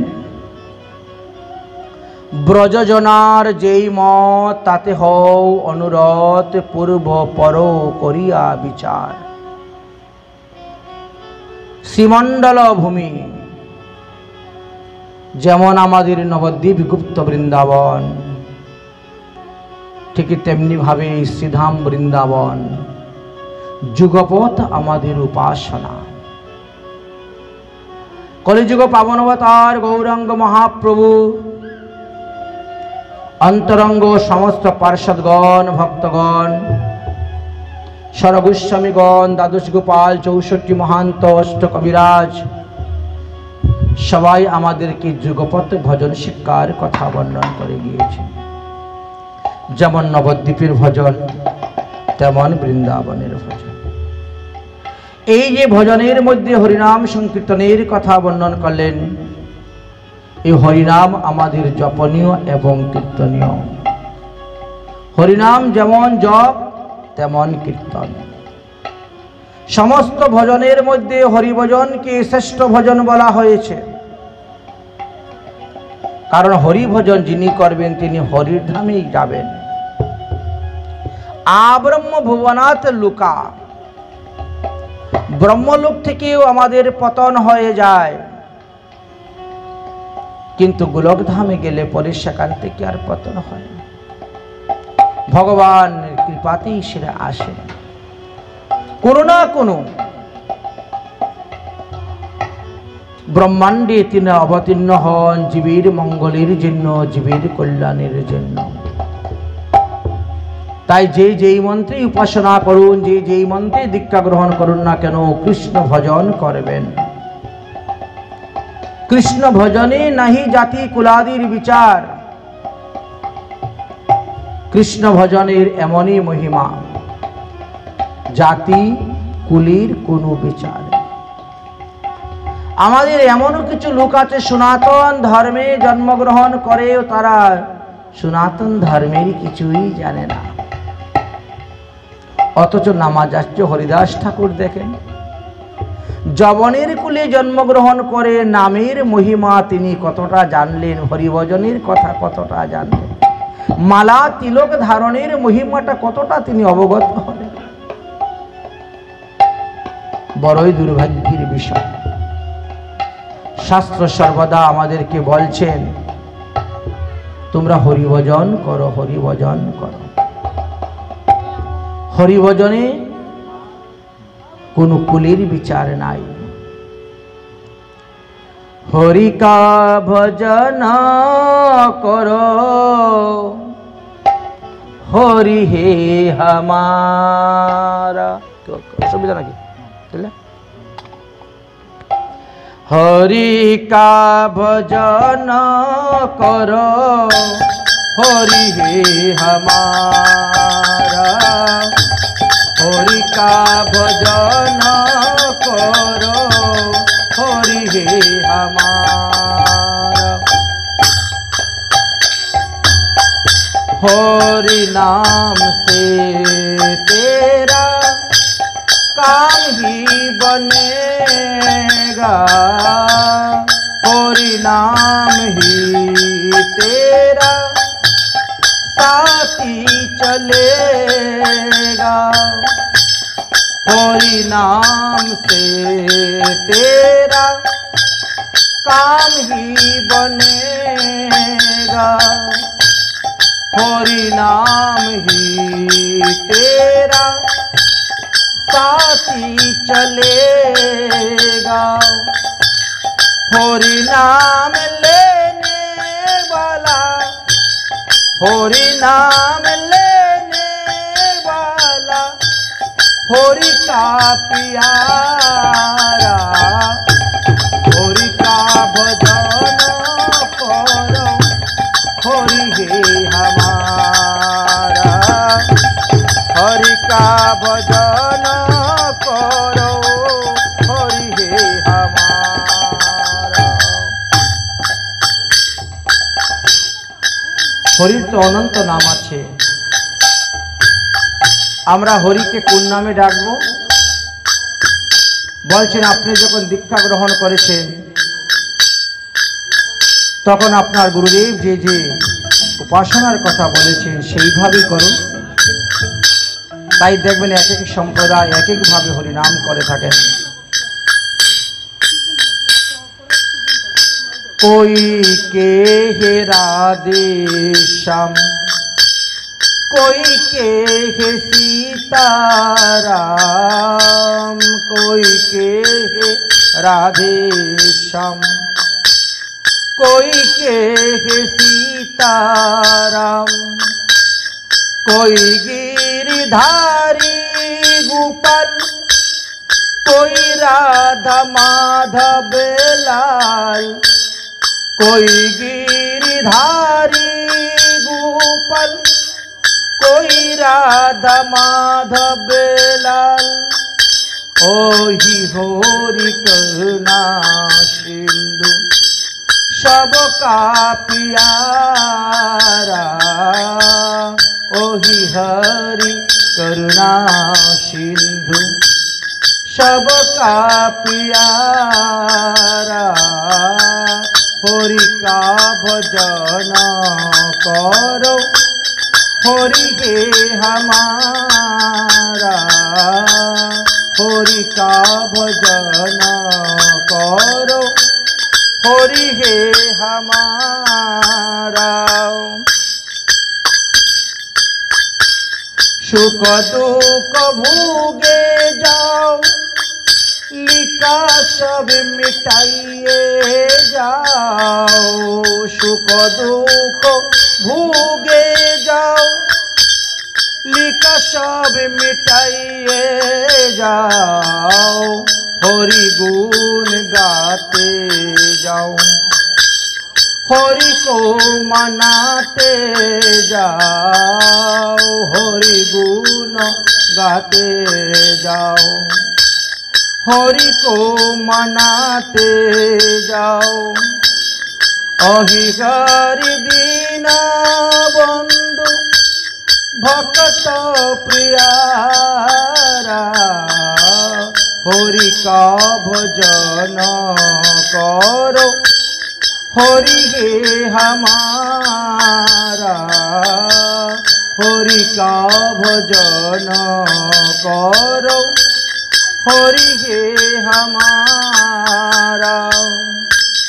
दिन पर दया करो बने गो तो सेवा करो, दिन पर दया करो बने गो तो सेवा करो, मुँह सब दूर करो, मुँह सब दूर करो, प्रेम हरि से करो, मुँह सब दूर करो, प्रेम हरि से करो, ओही हरि करना सिंधु सबका प्यारा, ओही हरि कर्ण सिंधु सबका प्यारा,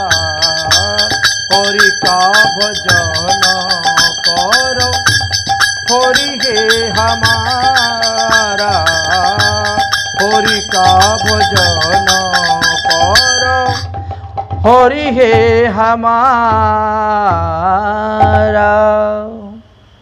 সেই হরিনাম জপনীয় এবং কীর্তনীয়, হরিনাম জপনীয় এবং কীর্তনীয়। হরিনাম জপ করলে কি হবে? বলছেন হরিনাম জপ করলে আমাদের পাপের নাশ হয়। তাই হায় হায় না করে সর্বদা হরি হরি হরি হরি জপ করুন, এতেই আমাদের মঙ্গল সাধিত হবে। রাত্রি অনেক হয়ে গেছে, তাহলে আমরা শয়ন আরতিটা করে ঠাকুর শয়ন দিয়ে দিই, বিশ্রাম দিয়ে দিই নাকি? मन में बसा कर तेरी मूर्ति उतारू में गिरधर तेरी आरती, मन में बसा कर तेरी मूर्ति, मन में बसा कर तेरी मूर्ति, उतारू में गिरधर तेरी आरती, उतारू में गिरधर तेरी आरती।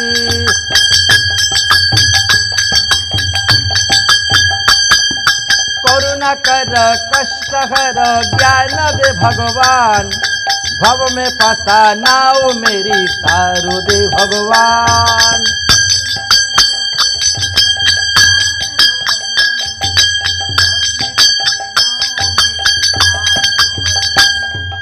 करुणा कर कष्ट हर ज्ञान दो भगवान, भव में फंसे नाव मेरी तारू दो भगवान।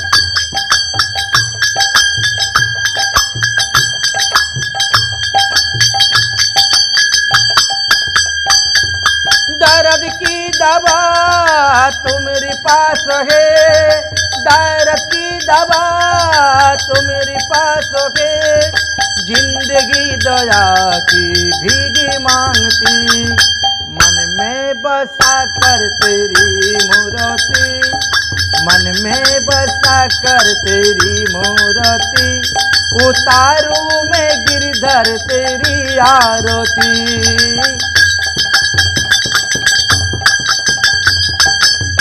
मांगू तुझसे क्या हमें ही सूची भगवान, जिंदगी जब तेरे नाम कर दिया अर्पण।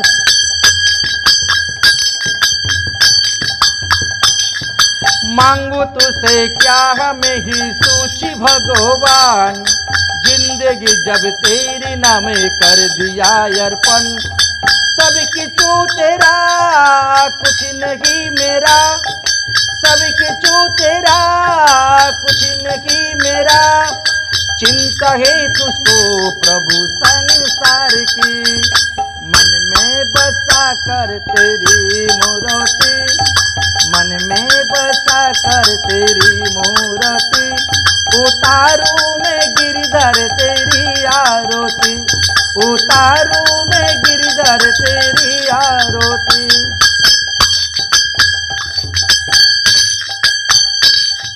वेद तेरी महिमा गाये संत करे ध्यान, नारद गुण गान करे बाज बिना तान। वेद तेरी महिमा गाये संत करे ध्यान, नारद गुण गान करे छारी बिना तन।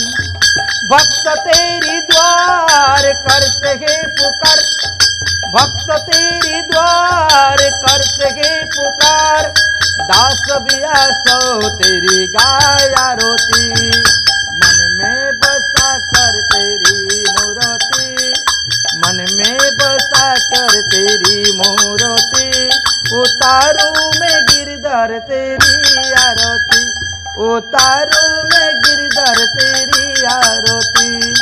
हरे कृष्णा कृष्ण कृष्ण हरे हरे, हरे राम राम राम हरे हरे।